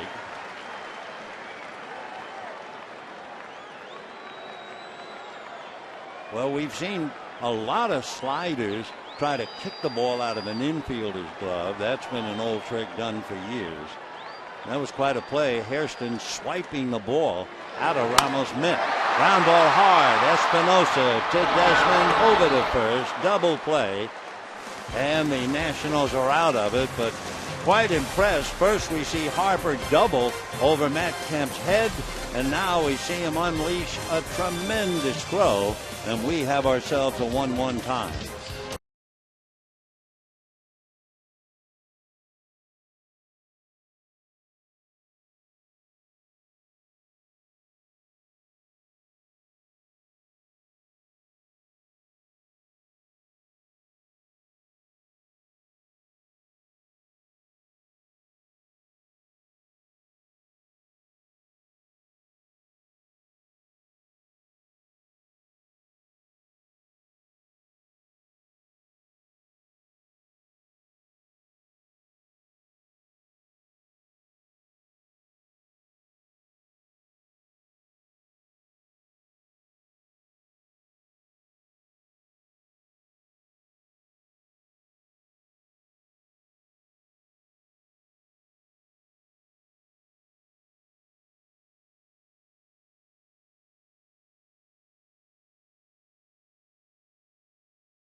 The Dodgers make 2 moves.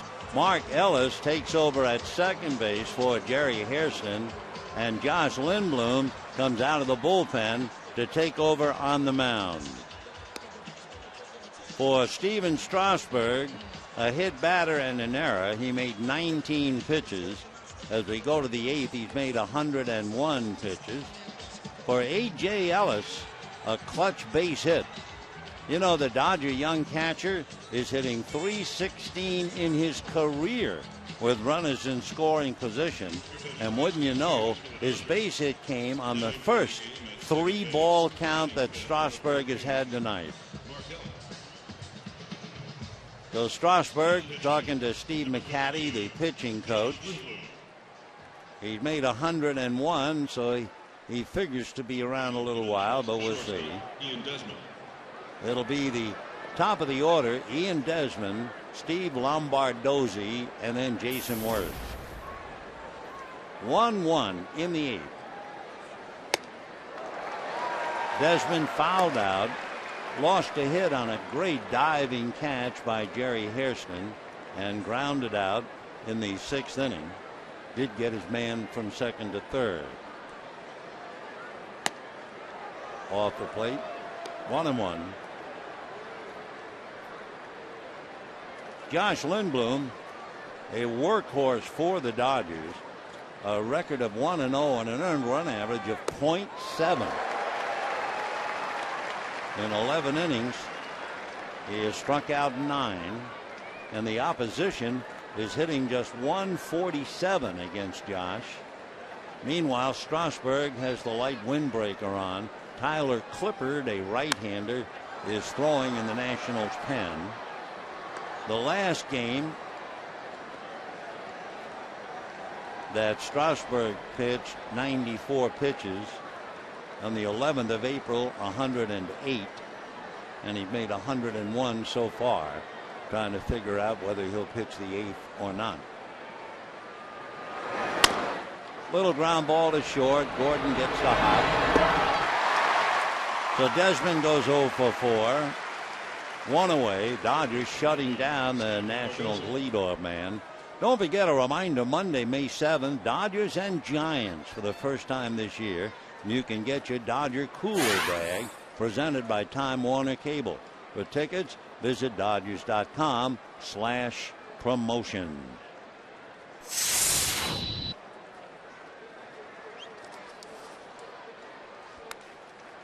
And foul back, 0-1 the count. Lombardozzi grounded to short, grounded to second, had a huge at-bat in the 6th inning with a runner at third and 1 out. And the best he could do is hit a ground ball to Loney, and they left Strasburg. Nationals got their run on a home run by Adam LaRoche. Dodgers were fortunate.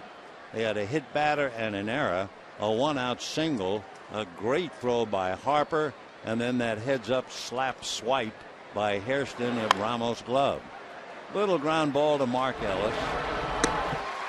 2 down. After tomorrow, the Dodgers leave town, so we want to look. They'll be back Sunday night after playing the Cubs, and then there's the homestand. 3 with the Giants starting on the 7th after an off day, weekend with the Rockies, followed by 2 more with Arizona. Then the Dodgers go to San Diego for a quick 2 and come back and play St. Louis. So here's Jason Worth. 1 for 3, a single to right field, and a strike. Worth 0 for 3 last night with a walk. So he is 1 for 6. On deck, Adam LaRoche. Fouled away. 0-2.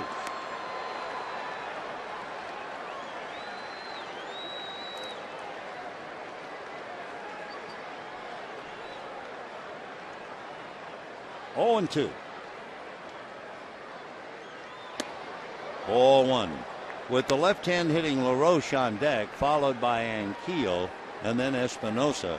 The Dodgers get Scott Elbert up just in case. 1-2.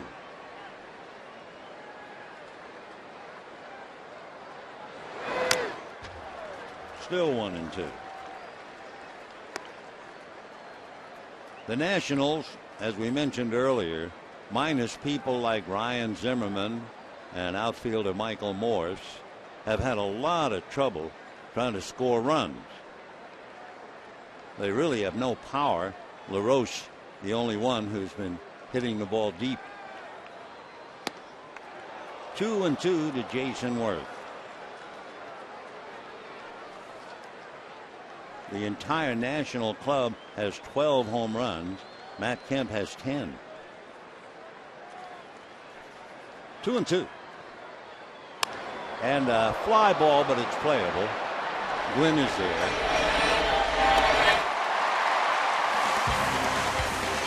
So now, let's see about Strasburg. It certainly looks like he is calling it a night. And a great night for him it was. And we have a 1-1 tie.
Their pitcher pitched badly enough to lose, and so they both walk away no decision.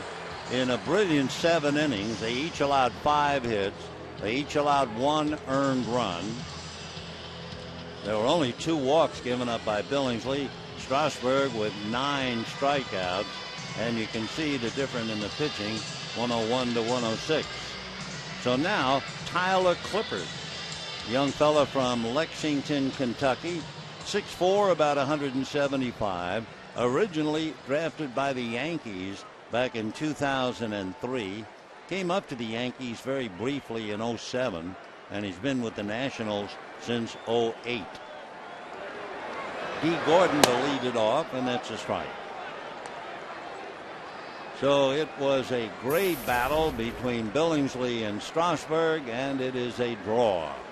Bottom of the 8th, a 1-1 tie.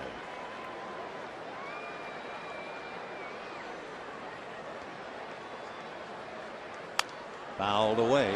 0-2 the count to D. Gordon, batting .215. Gordon 0 for 3 in this game and 0 for 4 yesterday. He did have a base hit the last time up against Brandon Beachy of Atlanta. 0-2. Still hacking. Tyler Clippard has been a great hold pitcher. All-time leader for Washington with 69. He has 5 already this year.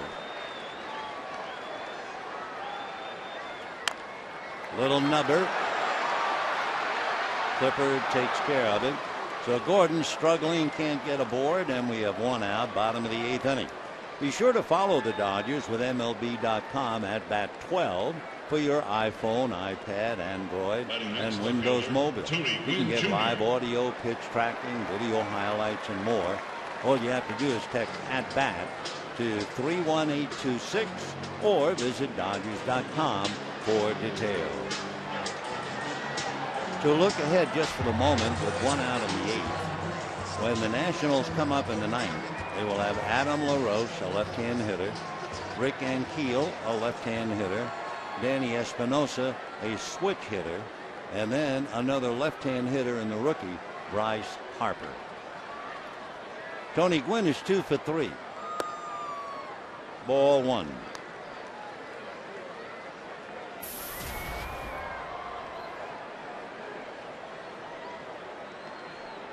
Tony hitting .286.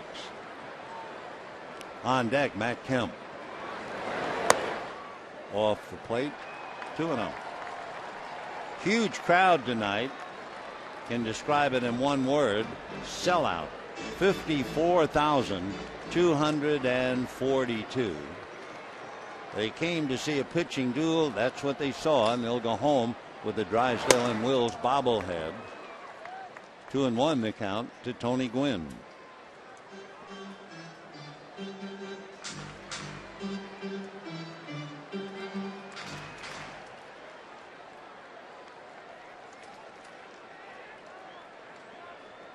One out, 8th inning, 1-1. The runs came in the 7th, a home run by LaRoche, and the Dodgers fortunate in the 7th. A hit batter, an error, a strikeout, a single. That's going to drop untouched.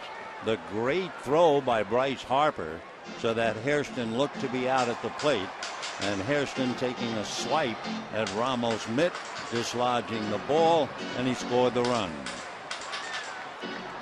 Boy, that was some throw by Bryce Harper.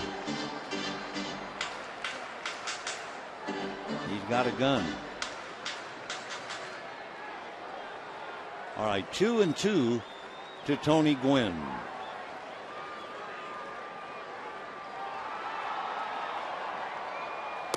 Down he goes. Pretty good fastball, I should say, in the high 90s.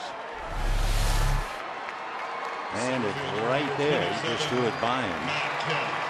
And now Matt Kemp.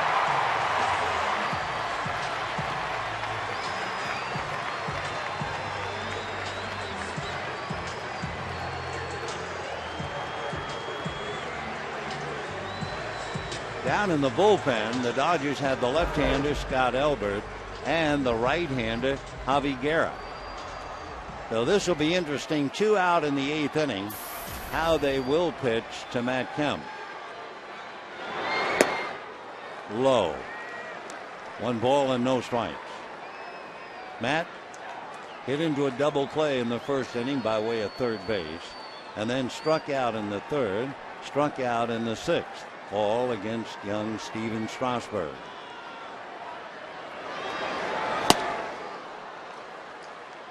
One and one.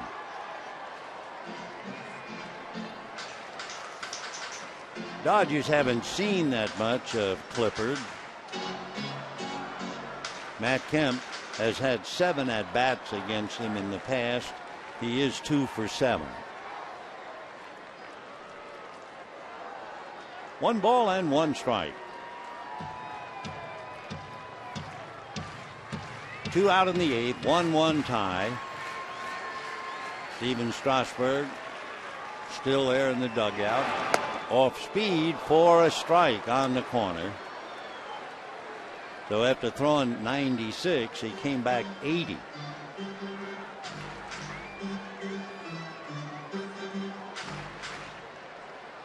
One and 2.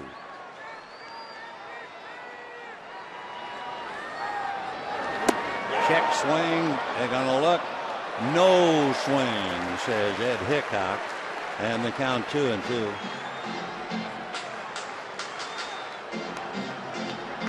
Davies been annoyed ever since Hairston swiped the ball out of Ramos' mitt.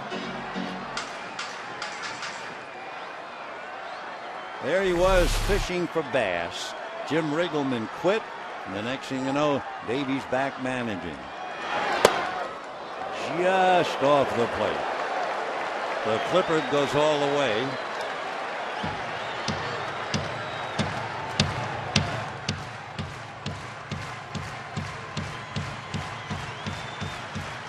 Davey Johnson made the last out in the World Series, Baltimore and the Mets, when the Mets won the Impossible Dream Series. 3-2. Fouled away. Interesting Davy Johnson came back in 1986, not with Baltimore, but he was managing the Mets in 1986 when the Mets beat the Boston Red Sox. So Davy's really been involved in some tough games. 3-2. Fouling off a 97-mile-an-hour fastball. It had to be brutal, I would think. Certainly the first 4 innings. The lights were not really having much of an effect. The sunlight, blue sky. And you had Billingsley throwing in the low 90s. And Strasburg had 1 pitch at 100. Okay, 3-2. Walker. And that'll bring up Andre Ethier. For the Nationals, although Strasburg hit 2, that's the first walk given up to the Dodgers. Andre Ethier struck out, grounded out, struck out again, but all 3 of those at-bats were against Strasburg. As far as Clippard is concerned, Ethier has faced him 4 times, and he is 0 for 4 with 2 strikeouts. Hitting back of Ethier, Mark Ellis. So we'll see about Kemp trying to steal.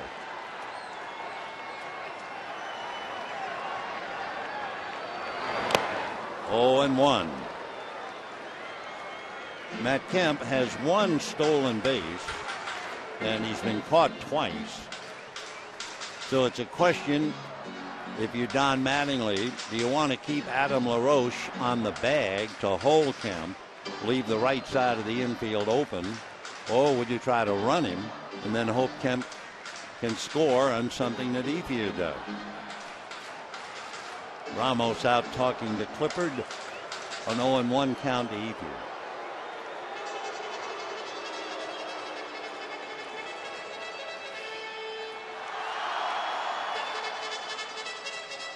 Clippard has been with the Nationals since 2008. Basically, fastball, curveball, and he throws a circle change. A lot of people think that's his best pitch.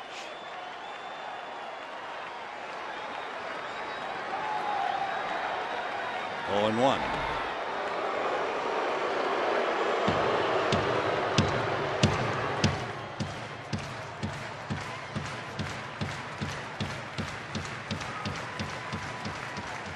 Clippard, 27 years old, working on Ethier. 2 out, 8th inning, and a 1-1 tie. Watching Kemp. There he goes. Got a good jump. No chance to throw him out. And for Ramos, he got a bad pitch to handle. So that was his decision. Either run him or keep LaRoche on the bag, and they run him. And for Clippard, it wasn't exactly what you'd call a slide step to the plate. He kind of raised that leg.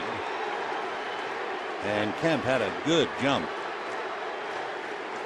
So in the 8th inning, Dodgers have a tiebreaker at second with 2 out, and a man with 24 runs batted in at the plate. On deck, Mark Ellis. Will they pitch to Ethier? And the answer is no. In fact, Davy Johnson is coming out on the field, and he's standing there gesturing to the first base umpires that say, come on, call time, I'm coming out here. So Davy, who's angry, going back to the 7th inning when Hairston was able to score, and he's still angry as he talks to the second base umpire, Ed Rapuano. And Rapuano, you could read his lips, timeout, no pitch. So Davy holding court.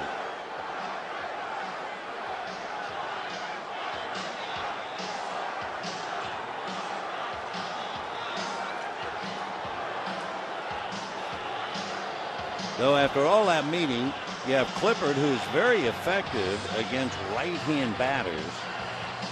And there's a right-hand hitting Mark Ellis on deck. So what are they going to do with Ethier? The count is 1 ball and 1 strike. Remember that second pitch, it looked like they were going to put him on, but it was no pitch. 1-1. And a little foul out of play. 54,242. Sitting in on a dandy. 1 run, 5 hits for each team. The only error was Dean Bloney's ground ball over the mound that Danny Espinosa could not handle, and that set up the Dodger run. 1-2.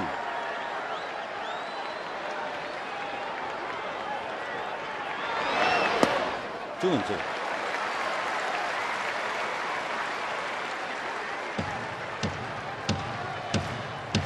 So Deuce is wild. 2 balls, 2 strikes, 2 out. Runner at second. 1-1, bottom of the 8th. Ethier, with runners in scoring position this year, is hitting a breathtaking .474. Not this time. So when it's all said and done, Davey said, no, don't walk him intentionally. He strikes out. They leave Kemp at second, and we're heading to the 9th, 1-1.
Because of the 7th inning. And in the 7th inning, Adam LaRoche led off, got a fastball, and hit it on a line into the seats in right field. That gave the Nationals a 1-1 tie. And then the big play. A.J. Ellis, a single to left field. A tremendous throw by Bryce Harper. But watch Hairston swipe the ball out of the mitt of the catcher, Wilson Ramos. Right here, watch his left hand. Slap, and out goes the ball. So veteran players have all kinds of tricks, and that's the big play.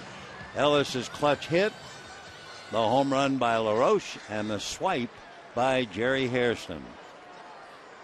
Scott Elbert will now be facing LaRoche and Keel and Espinosa, back-to-back left-handers, and then Espinosa will bat right-handed. That's a strike. 0-1. LaRoche hitting .333 with 4 home runs. 17 runs batted in. Homered last night, though he's hit 2 of his 4 in this series. 0-2.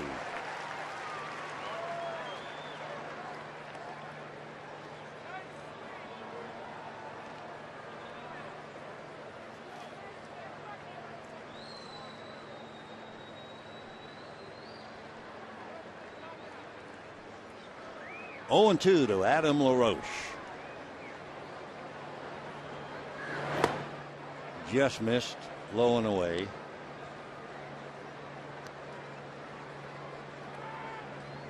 Adams Ranch, that he calls E3, at least 1,400 acres of farmland.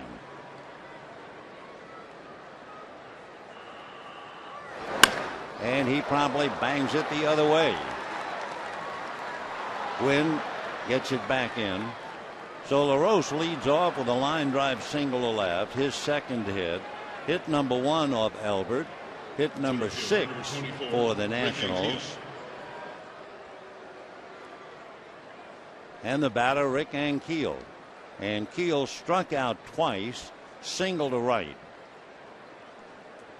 His base hit was a very good at bat. It was an 8-pitch at bat. Shows bunt. Bunts it, pushes it, backhanded by Uribe, and they get a force play. So Ankiel pushed it, and Uribe on the dead run was able to get the force. See the push, backhand, and from foul ground down to Gordon. So Ankiel can't move him up. Good play by Juan. Second baseman, Danny Espinosa. And here's Danny Espinosa, who has struck out 3 times, batting left-handed. Now Javi Guerra is down in the Dodger bullpen. Espinosa figures to turn around and bat right-handed against Albert, but he has been so ineffective hitting left-handed. They'll bring Guerra in. That will either turn Espinosa around or take him out of the game. Well, we'll be right back.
Inning. That was the game against the Braves on Wednesday. He gave up a base hit, and then he was facing Brian McCann, the left-hand hitting Braves catcher, and the line drive hit him off the side of the jaw on the right side. Amazingly, he didn't go down. That was the 9th pitch that he made. They allowed him to stay in. He made 9 more pitches, gave up 3 consecutive singles, and the game. Guerra did not complain about his jaw. He complained about the fact he hurt his leg. When he was struck on the right side of the jaw, he staggered to the first base side of the mound and kind of twisted his leg.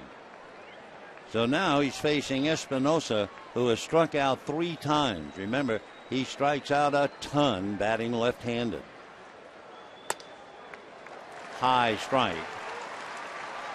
0-1 to Danny. Espinosa, 1 home run, hitting .203. Almost hit a game-tying home run. He's from Santa Ana, went to Long Beach State. 0-1. 0-2. Danny only struck out 30 times batting right-handed last year, and 130 some odd batting left-handed. He struck out once last night, though he struck out 4 times in the series. By the way, a final score: Giants beat the Padres in San Francisco 2-1. Tim Lincecum picked up the win. We will see the Giants here starting on May 7th, and we're going to see Bryce Harper in a moment. 1-2. Espinosa having a look down to Bo Porter. Nationals trying to snap a little 2-game losing streak. Chad Billingsley and Steven Strasburg, a tremendous 7 innings for each pitcher.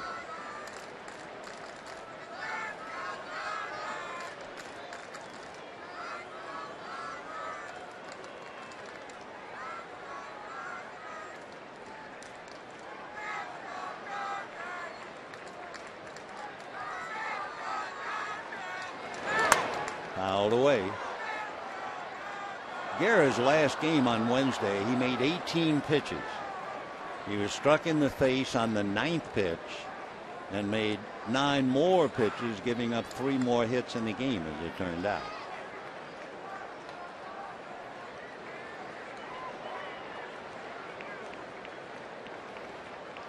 Javi from Denton, Texas.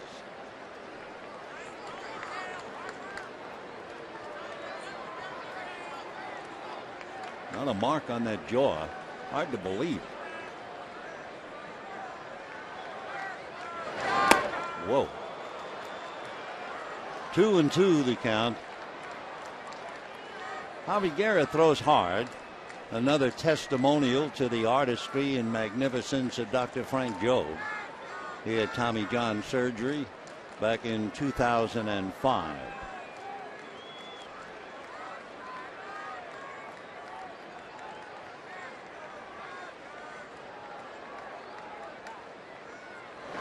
Foul back.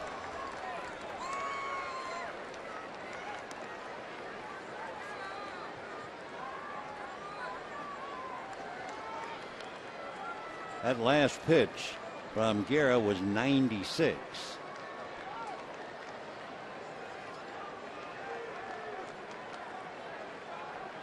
And Keel at first, 1 out in the 9th, a 1-1 tie.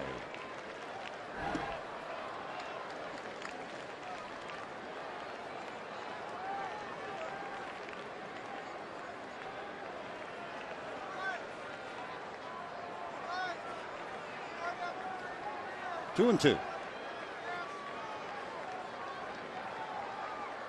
And that's going to go into left center for a base hit. Gwynn over to make a sliding cutoff, but no way they can stop Ankiel from going all the way to third. So with runners at first and third and 1 out, Espinosa comes up with a clutch base hit, and here comes Bryce Harper. Harper hit back to the box and flied to left, then doubled over Matt Kemp's head in the 7th inning, and then made that magnificent throw. And except for that swipe that Jerry Hairston did on the mitt of Wilson Ramos, Harper would have thrown Hairston out at the plate. So in his major league debut, he's been pretty impressive. And now here he is with a chance to change the score. First and third and 1 out. And time called by A.J. Ellis. Espinosa, by the way, got that base hit battling. He was 0-2, battled a 2-2, and on the 6th pitch got the clutch single. And Harper hits a drive to left. Gwynn makes the catch, tagging up his Anfield. The throw will not get there, and down to second easily goes Espinosa. And the Nationals take a 2-1 lead, and Bryce Harper now comes up with his first RBI. So it's quite a night for the kid who wears number 34, but doesn't call it 34. He calls it 3 plus 4 equals 7. Mickey Mantle's number. He's done it all. Extra base hit over Kemp's head, Magnificent throw from left field. And now a clutch fly ball to break the tie. So here's Wilson Ramos, walked it back to the box, walked again. If you are not keeping score, you wonder about the Dodgers. Mark Ellis will lead it off. Ellis, Loney, and Uribe are due up in the bottom of the 9th inning. Chad Tracy is out on deck to bat for Clippard. 0-1. And lined into right field. That's a base hit. Espinosa trying to beat Ethia's throw way up the line. Gets by Ellis, blocked by Guerra, and down to second goes Ramos. And it is 3-1 Nationals. So Ramos, a base hit and a run batted in. And Espinosa comes in. Ankiel's run is charged to Elbert, and Espinosa's run is charged to Guerra, who has given up 2 hits and a scoring fly ball. Espinosa had the big at bat. Adam LaRoche talking to him, but Danny had the big one. 0-2, battled a 2-2, and then single to left to set up the inning. They're now going to walk Chad Tracy. So Tracy will get the intentional walk. 2 out. Mattingly has Ellis, Loney, and Uribe for the bottom of the 9th. Down in the Dodger bullpen, Mike McDougal begins to loosen up. Chad Tracy appeared as a pinch hitter in the 9th inning last night and took one on the hand, but Chad's okay. Shortstop number 20, Ian Desmond. Ian Desmond is 0 for 4. He is also 0 for 8 in the series. Desmond is the 7th man to come up here in the 9th inning. They've scored 2, and the Nationals now lead 3-1. Foul back. Desmond fouled out, lost a base hit. Jerry Hairston made a remarkable tumbling catch of a little flare into right field. Then Jerry got up and doubled up Ramos at second base. Desmond then grounded out twice. So 0 for 4. 1 ball and 1 strike.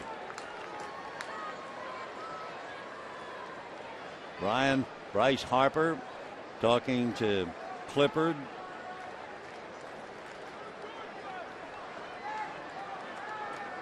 One and one. Ball 2, 2-1. Dodgers with Billingsley, Lindbergh, Bloom, Elbert, and Guerra. Billingsley allowed 1. Elbert is charged with 1, and Guerra has given up 1. Ramos and Tracy out there on the lines. 2-1. That's going to go foul off first, out of play. 2-2. Runs figured to be at a premium. Remember, we were talking about the fact that the Dodgers have played 20 games, half of them decided by 1 run. They've won 7 of 10.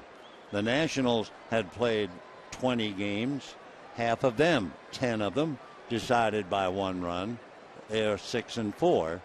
Now they've opened it up to a 2-run lead.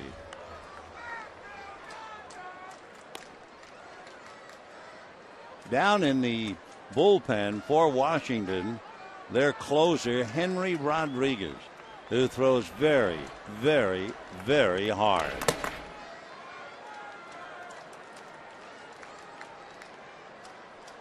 2-2 to Desmond.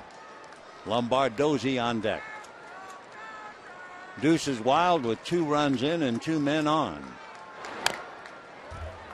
So it's still 2 balls, 2 strikes, 2 out. 2 runs in with Ramos at second and Tracy at first. A very tough inning for Don Mattingly and Rick Honeycutt.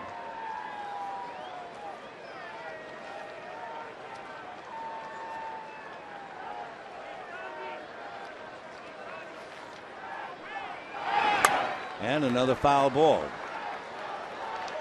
Desmond was originally signed by the Montreal Expos. He's a young fella out of Sarasota, Florida. 26 years old. He'll be 27 late in September. 2-2. And big overhand breaking ball to take care of him. Out recorded at first. However, the damage is done. Desmond strikes out, but the Nationals score 2. And we're heading to the bottom of the ninth. 3-1 Nationals.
As we go to the bottom of the ninth inning. Henry Rodriguez out of Zulia in Venezuela. If you are old enough to remember the Dodger ball club from 1992 through 1995, the Dodgers had a Henry Rodriguez. He was a left-hand hitting outfielder, first baseman, a delightful guy who once hit 4 home runs in a game. The only problem was it was an exhibition game in Florida. Henry went on to Montreal, continued to be a very popular player, and in Montreal they were showering Henry Rodriguez with O. Henry candy bars. Well, this is a totally different Henry Rodriguez, an even 6, 195. He is only 24, turned to 25 the end of February, originally signed by the A's. He was signed at 16 out of Venezuela. Julio Franco was the scout who signed him. And then the Nationals sent Josh Willingham to the A's, getting Henry Rodriguez. His fastball has been truly clocked at 101, but he's much better off staying anywhere from 92 to 98. He also has a hard curveball and a changeup. So Mark Ellis will be the first one to face him. Ellis, a late arrival. Jerry Hairston started at second base. Whoop. And the first one's in the high 90s and went to the backstop. 1 ball and no strikes. Davey Johnson last year compared Rodriguez to Doug Sisk, who was a reliever with the New York Mets. Rodriguez can be wild, and of course that's the risk. That's a strike. It's 98. Last year he allowed 54 hits, walked 45, but he also struck out 70 in 65 innings. And sliced into right field. Base hit. Over to cut it off and get it back quickly, Jason Worth. So Mark Ellis opens up, singles to right field. The 3 pitches that Ellis got, he got a 99-mile-an-hour fastball, then he got a 98-mile-an-hour fastball, and he actually got the base hit on a 100-mile-an-hour fastball. So here's Loney. Of course, the ball players, the scouts, they all say the same thing. No matter what it registers on the speed gun, if it doesn't have movement, big league hitters can hit it in the dirt. That base hit, by the way, by Mark Ellis is the first hit that a right-hand batter has gotten against Rodriguez this year. They were 0 for 11 collectively. Left-handers 1 for 15 as Loney checks in.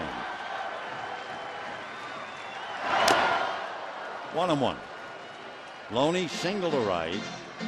Hit the ball very hard and very deep in the 4th inning. As Rick Ankiel went back, caught the ball, and went right into the center field fence. Then last time up, Loney hit a high bouncer that just eluded Steven Strasburg's glove.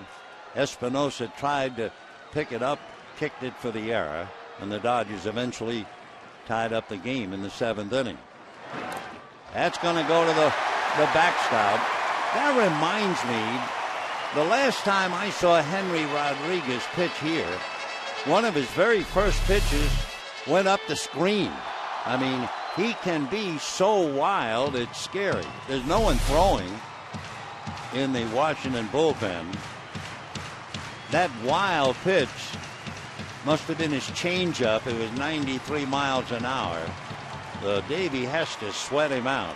Yeah, he throws hard, but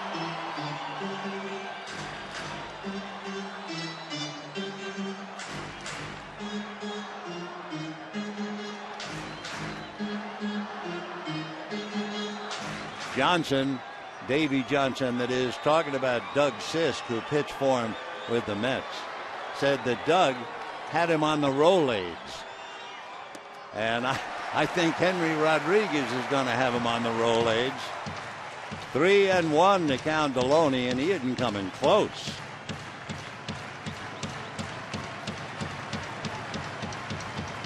Juan Uribe on deck. So Ellis at second, base hit and a wild pitch. 3-1 to Loney. 3-2. Got a 100-mile-an-hour fastball down and fouled it off. They got a little bit of Wilson Ramos. It just got him on the arm and the mask. All in a night's work for a catcher. 3-2. So Ellis at second with a full count. 3-1 Nationals, bottom of the 9th.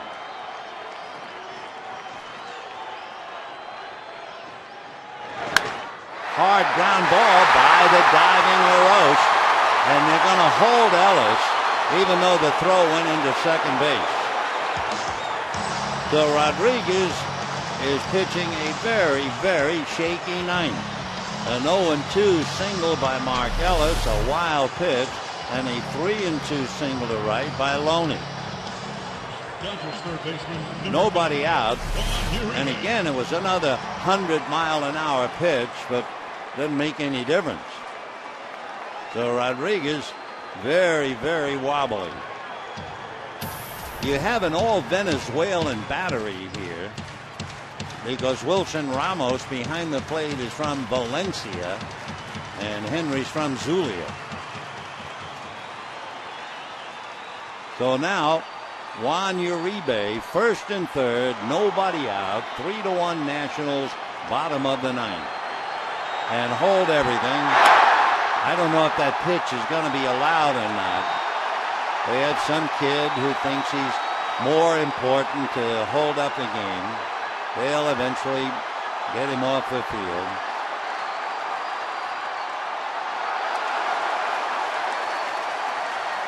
We're not going to show it. We have never shown someone who takes it into his own hands to suddenly run out on the stage. Don Mattingly is talking to the plate umpire, and what he's saying is it shouldn't have been a pitch. The guy was running on the field.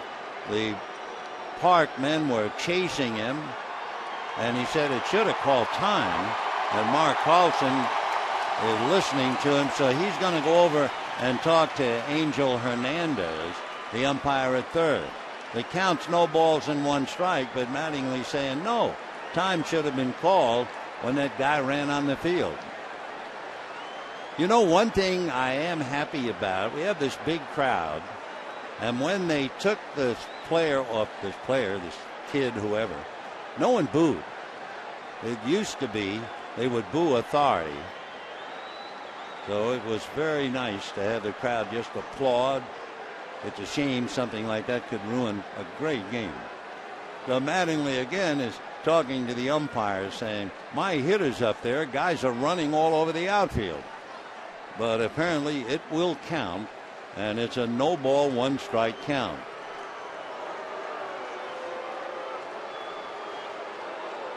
Of course, Mattingly was not nearly as angry as Davy Johnson when Hairston swiped the ball at a Ramos mitt back in the seventh inning. All right, 0-1 the count to Uribe. And a line drive down the left field line, fair ball. In comes Ellis. Loney will stop at third on a ground rule double, and it's O. Henry all right, but it's not a candy bar.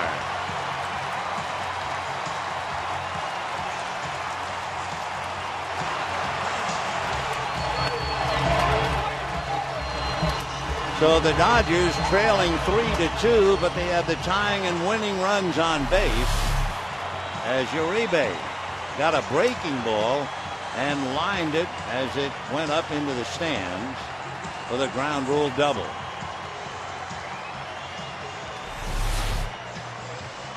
So Uribe represents the winning run. Loney is at third. Davy Johnson going out to Rodriguez and saying, hey, win or lose, I'm with you. There's no one throwing in the Nationals bullpen. So A.J. Ellis coming up. A.J. is 2 for 3.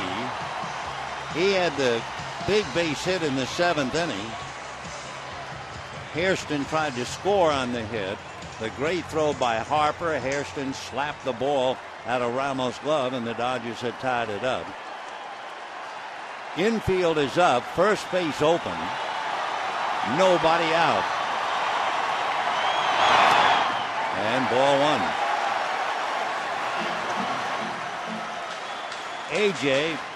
hitting .316 with runners in scoring position. He's hitting .294.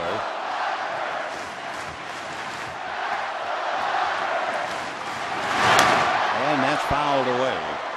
Rodriguez came in with an 0-1 record, but he had not allowed a run. He had saved 5, and in 8 1/3 innings, he had struck out 10.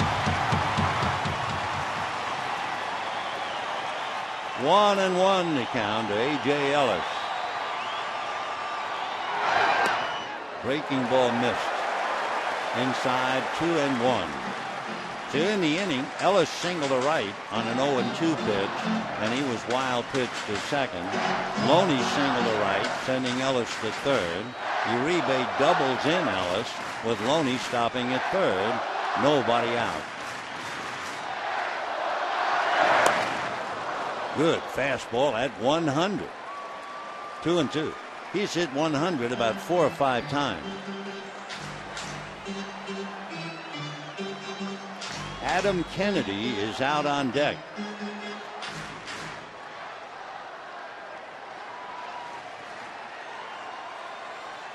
2-2 to A.J. Breaking ball gets behind Ramos, but not far enough. Loney holding at third, Uribe at second.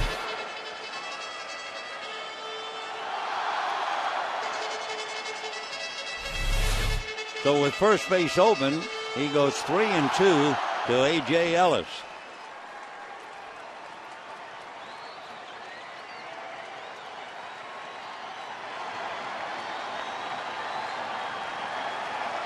Three to 2 in favor of the Nationals. Second and third, nobody out. Ninth inning for the Dodgers. A 102-mile-an-hour pitch. And down goes A.J. 1 out. Well, how'd you like to be Adam Kennedy? I mean, you come out, you work out several hours ago, then you sit in the dugout. Then you go to the ninth inning and they say, go warm up. You run back up the runway. They have a little screen and they have a T-ball. And you swing and take a couple of swings at a T-ball setup. And now you come up to the plate against a guy throwing 100. Adam, a fly ball hitter. The outfield is split. Shallow in left. They give him all of center and right center. A ground ball to first, LaRoche to the plate, and plenty of time to take care of Loney. So the chances were Adam Kennedy usually uppercuts a ball, so he has a high percentage of hitting a fly ball. Well, wouldn't you know, it's a ground ball, and the out at the plate, Ramos to Loney. So now, D. Gordon coming up.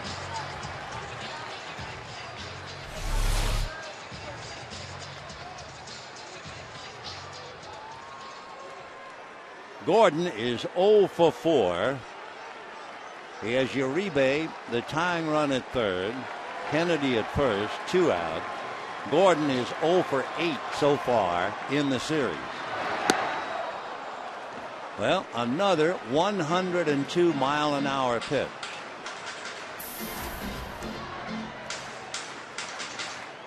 Dodgers speed gun, by the way, is supposed to be pretty accurate. 0-1. 0-2. So in the inning, 2 singles, a double, a wild pitch, 1 run scores, 1 erased at the plate. And the Dodgers now with Uribe, the tying run 90 feet away. Kennedy over at first, and a no-ball 2-strike count to Gordon, who has gotten a 102 and 101 and pulls that foul. You know, if he's pulling that ball, that's a changeup. It was 87 miles an hour. By the way, with that tying run so close at third base, Henry has 2 wild pitches.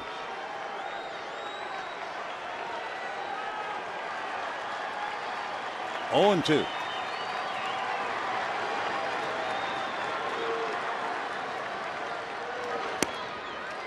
One and 2. A lot of pressure on Wilson. Ramos has to be all over the place. Now, according to the gun, that last pitch was 104 miles an hour.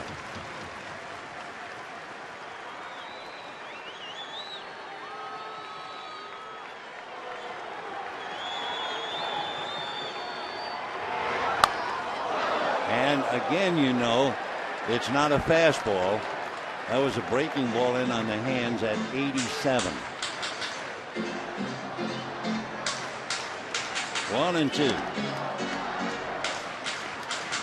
Henry is 6 feet, 195. Craig Kimbrell of Atlanta was hitting 100 the other night.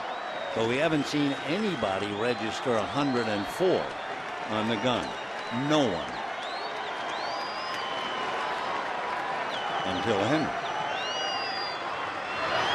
And he wild pitches the tying run home. Wouldn't you know?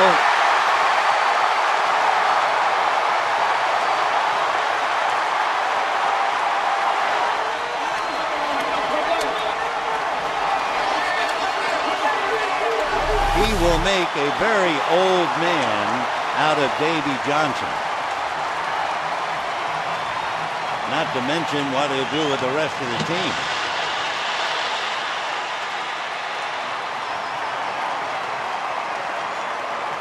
So we have a 3-3 tie. Deuces are wild. The Nationals got 2 in the top of the ninth, and the Dodgers get a couple of gifts in the bottom of the ninth. 2 wild pitches by a wild right-hander. Now 2-2 to Gordon. And you have the winning run, Kennedy, at second base.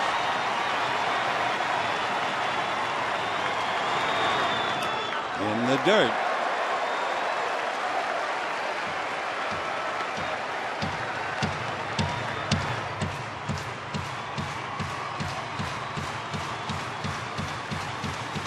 So 3-2 the count. On deck, Chris Gwynn. Tony Gwynn, excuse me. Chris's brother. All right, 3-2. That is missed at the plate. Thought maybe it was a foul ball. And safely aboard at first is D. Gordon.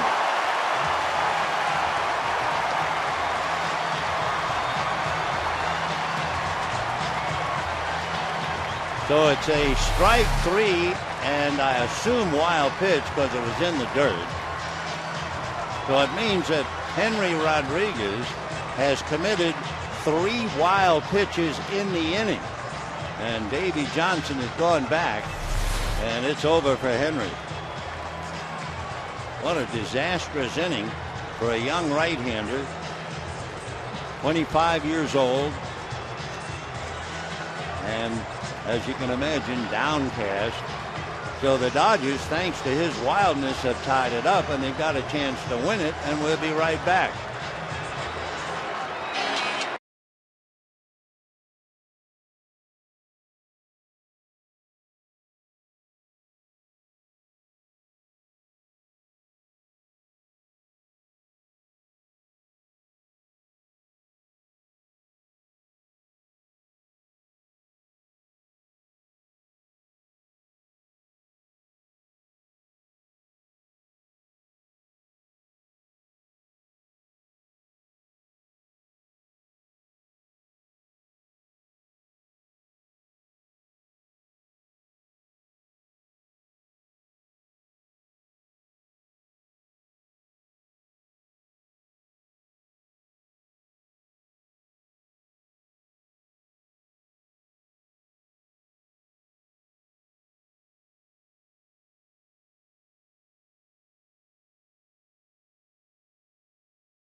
In out of the bullpen to somehow restore order.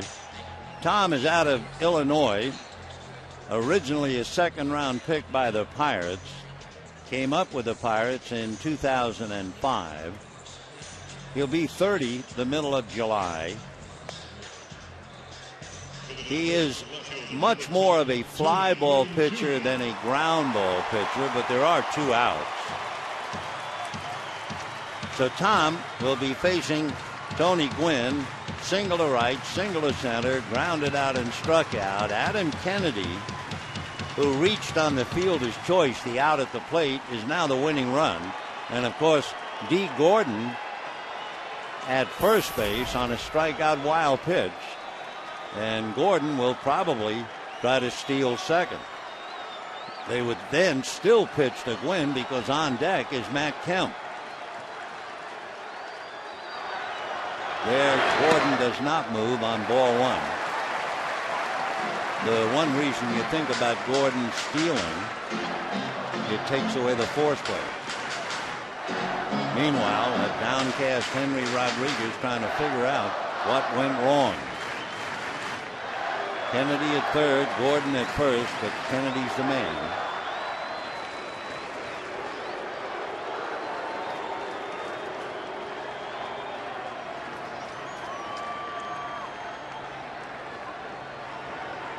Each side scoring twice in the ninth inning, and we're tied up 3-3.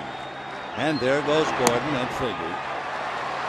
Now, they'd probably not give him a stolen base because there was no effort to go after him. But nevertheless, he is at second base. So 1 ball and 1 strike to Tony Gwynn. Tony 2 for 4, hitting .276. No stolen base, I figured.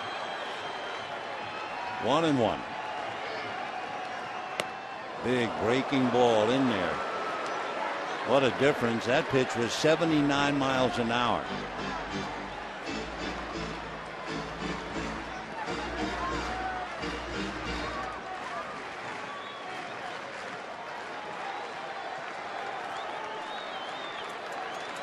Tom working on a 1-2 count.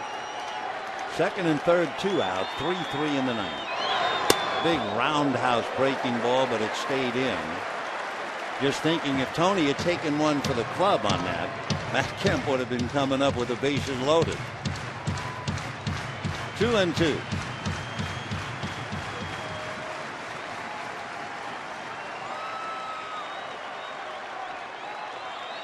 Kennedy 90 feet away. And in the dirt.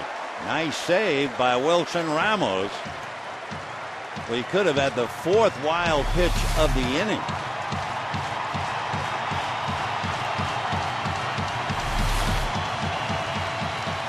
All right. 3-2, first base open, and Matt Kemp on deck.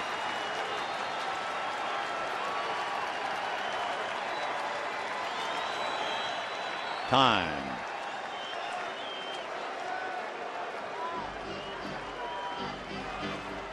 Henry Rodriguez, one of those what hit me. 2 singles, a double, 3 wild pitches. Not to mention what it's done to the insides of Davy Johnson. Ground foul. Tony still up there at 3-2.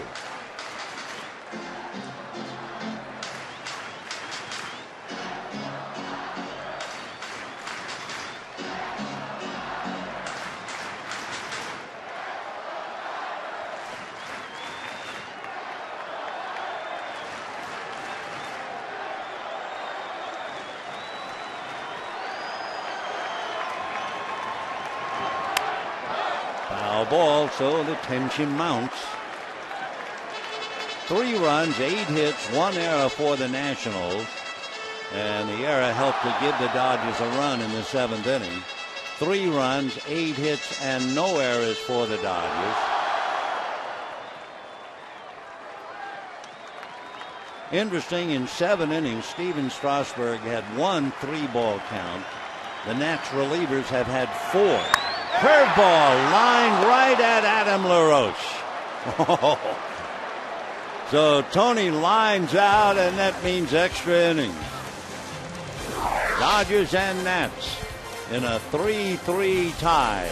That sums it up for the Dodgers. And we're heading for the 10th, all even.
Frustrated Tony Gwynn.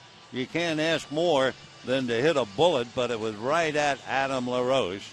So that forces the game into the 10th inning. Jamie Wright is the new Dodger pitcher. So it's been Billingsley, Lindblom, Elbert, Guerra, and now Jamie. He'll be facing Lombardozzi, Worth, and LaRoche. By the way, for the Nationals, this is their 5th extra inning game, and they've only played 21 games. 5 extra, they're 3-1. The Dodgers, in their 21 games, have played 2 extra inning games, and they're 1-1. That's ball 1. Lombardozzi, 4 ground balls. Meanwhile, young Bryce Harper is seeing it all, making his major league debut in a wild one. Foul ball, 1-1. Lombardozzi, Worth, LaRoche, if anybody gets on, Ankiel.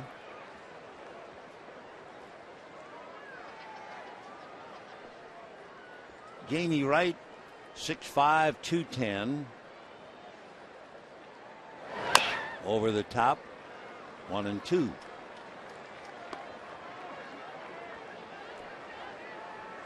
Jamie Wright is an interesting player with a very interesting background as he works on Lombardozzi. 7 straight springs he came to a major league camp with any guarantee, none, of making a major league ball club. Well, that'll do it for Lombardozzi. He goes 0 for 5, 1 away. And every year, Jamie Wright battles in the spring and makes the ball club. Jamie was a first-round pick by the Rockies back in 1993. And by joining the Dodgers, he becomes the 10th team in the last 10 years. So the batter is Jason Worth, single to right, twice grounded to third, fly to left. Ball 1.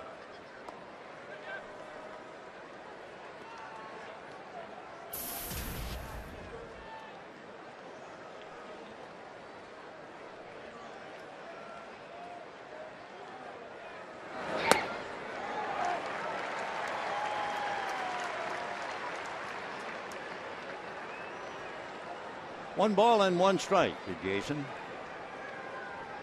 Adam LaRoche on deck.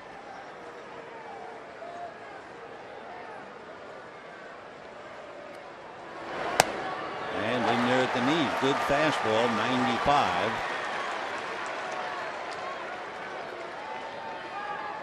That was a tough pitch for a hitter like Worth to take.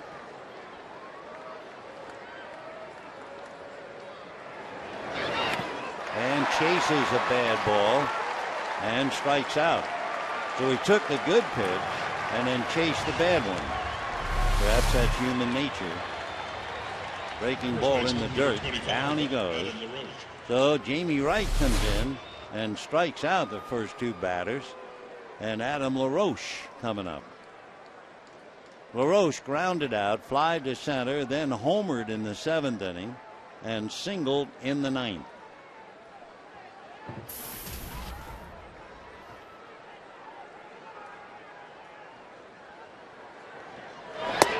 And ball 1. Jamie was with Seattle last year and was in 60 games. He first came up to the Rockies back in 1996. So he could be one of those players you call a suitcase Jamie Wright. Breaking ball in there. He played for the Rockies, then the Brewers, then the Cardinals, then the Royals, then back to the Rockies again, then the Giants, then the Rangers, then the Royals again, then the Indians, and the Mariners, and now the Dodgers.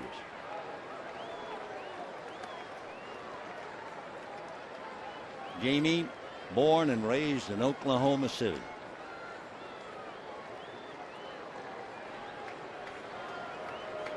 Two and 1. Ground ball to D. Gordon. All right, it's there for the taking. Bottom of the 10th inning, and it'll be Matt Kemp, followed by Andre Ethier, and then Mark Ellis. 3-3 tie.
Andre Ethier and Mark Ellis.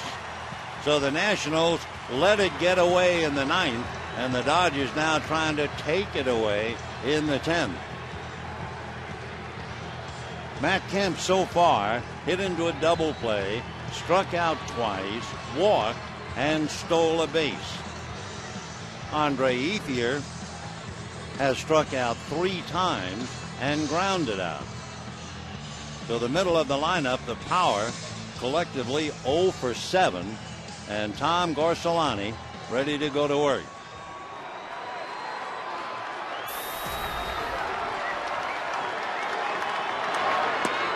And that's a strike of the knees.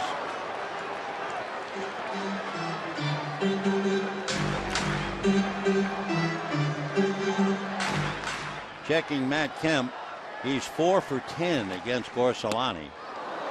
0-2. Andre Ethier is 3 for 11.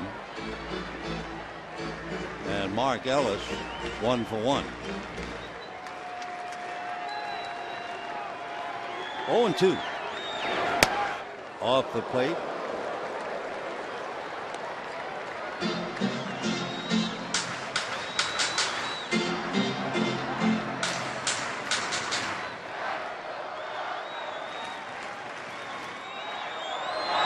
Fastball hit in the air to center and deep. Back goes Ankiel at the wall. She's gone. That's the ball game. And the Dodgers win it 4-3. Matt Kemp, 11th home run of the year.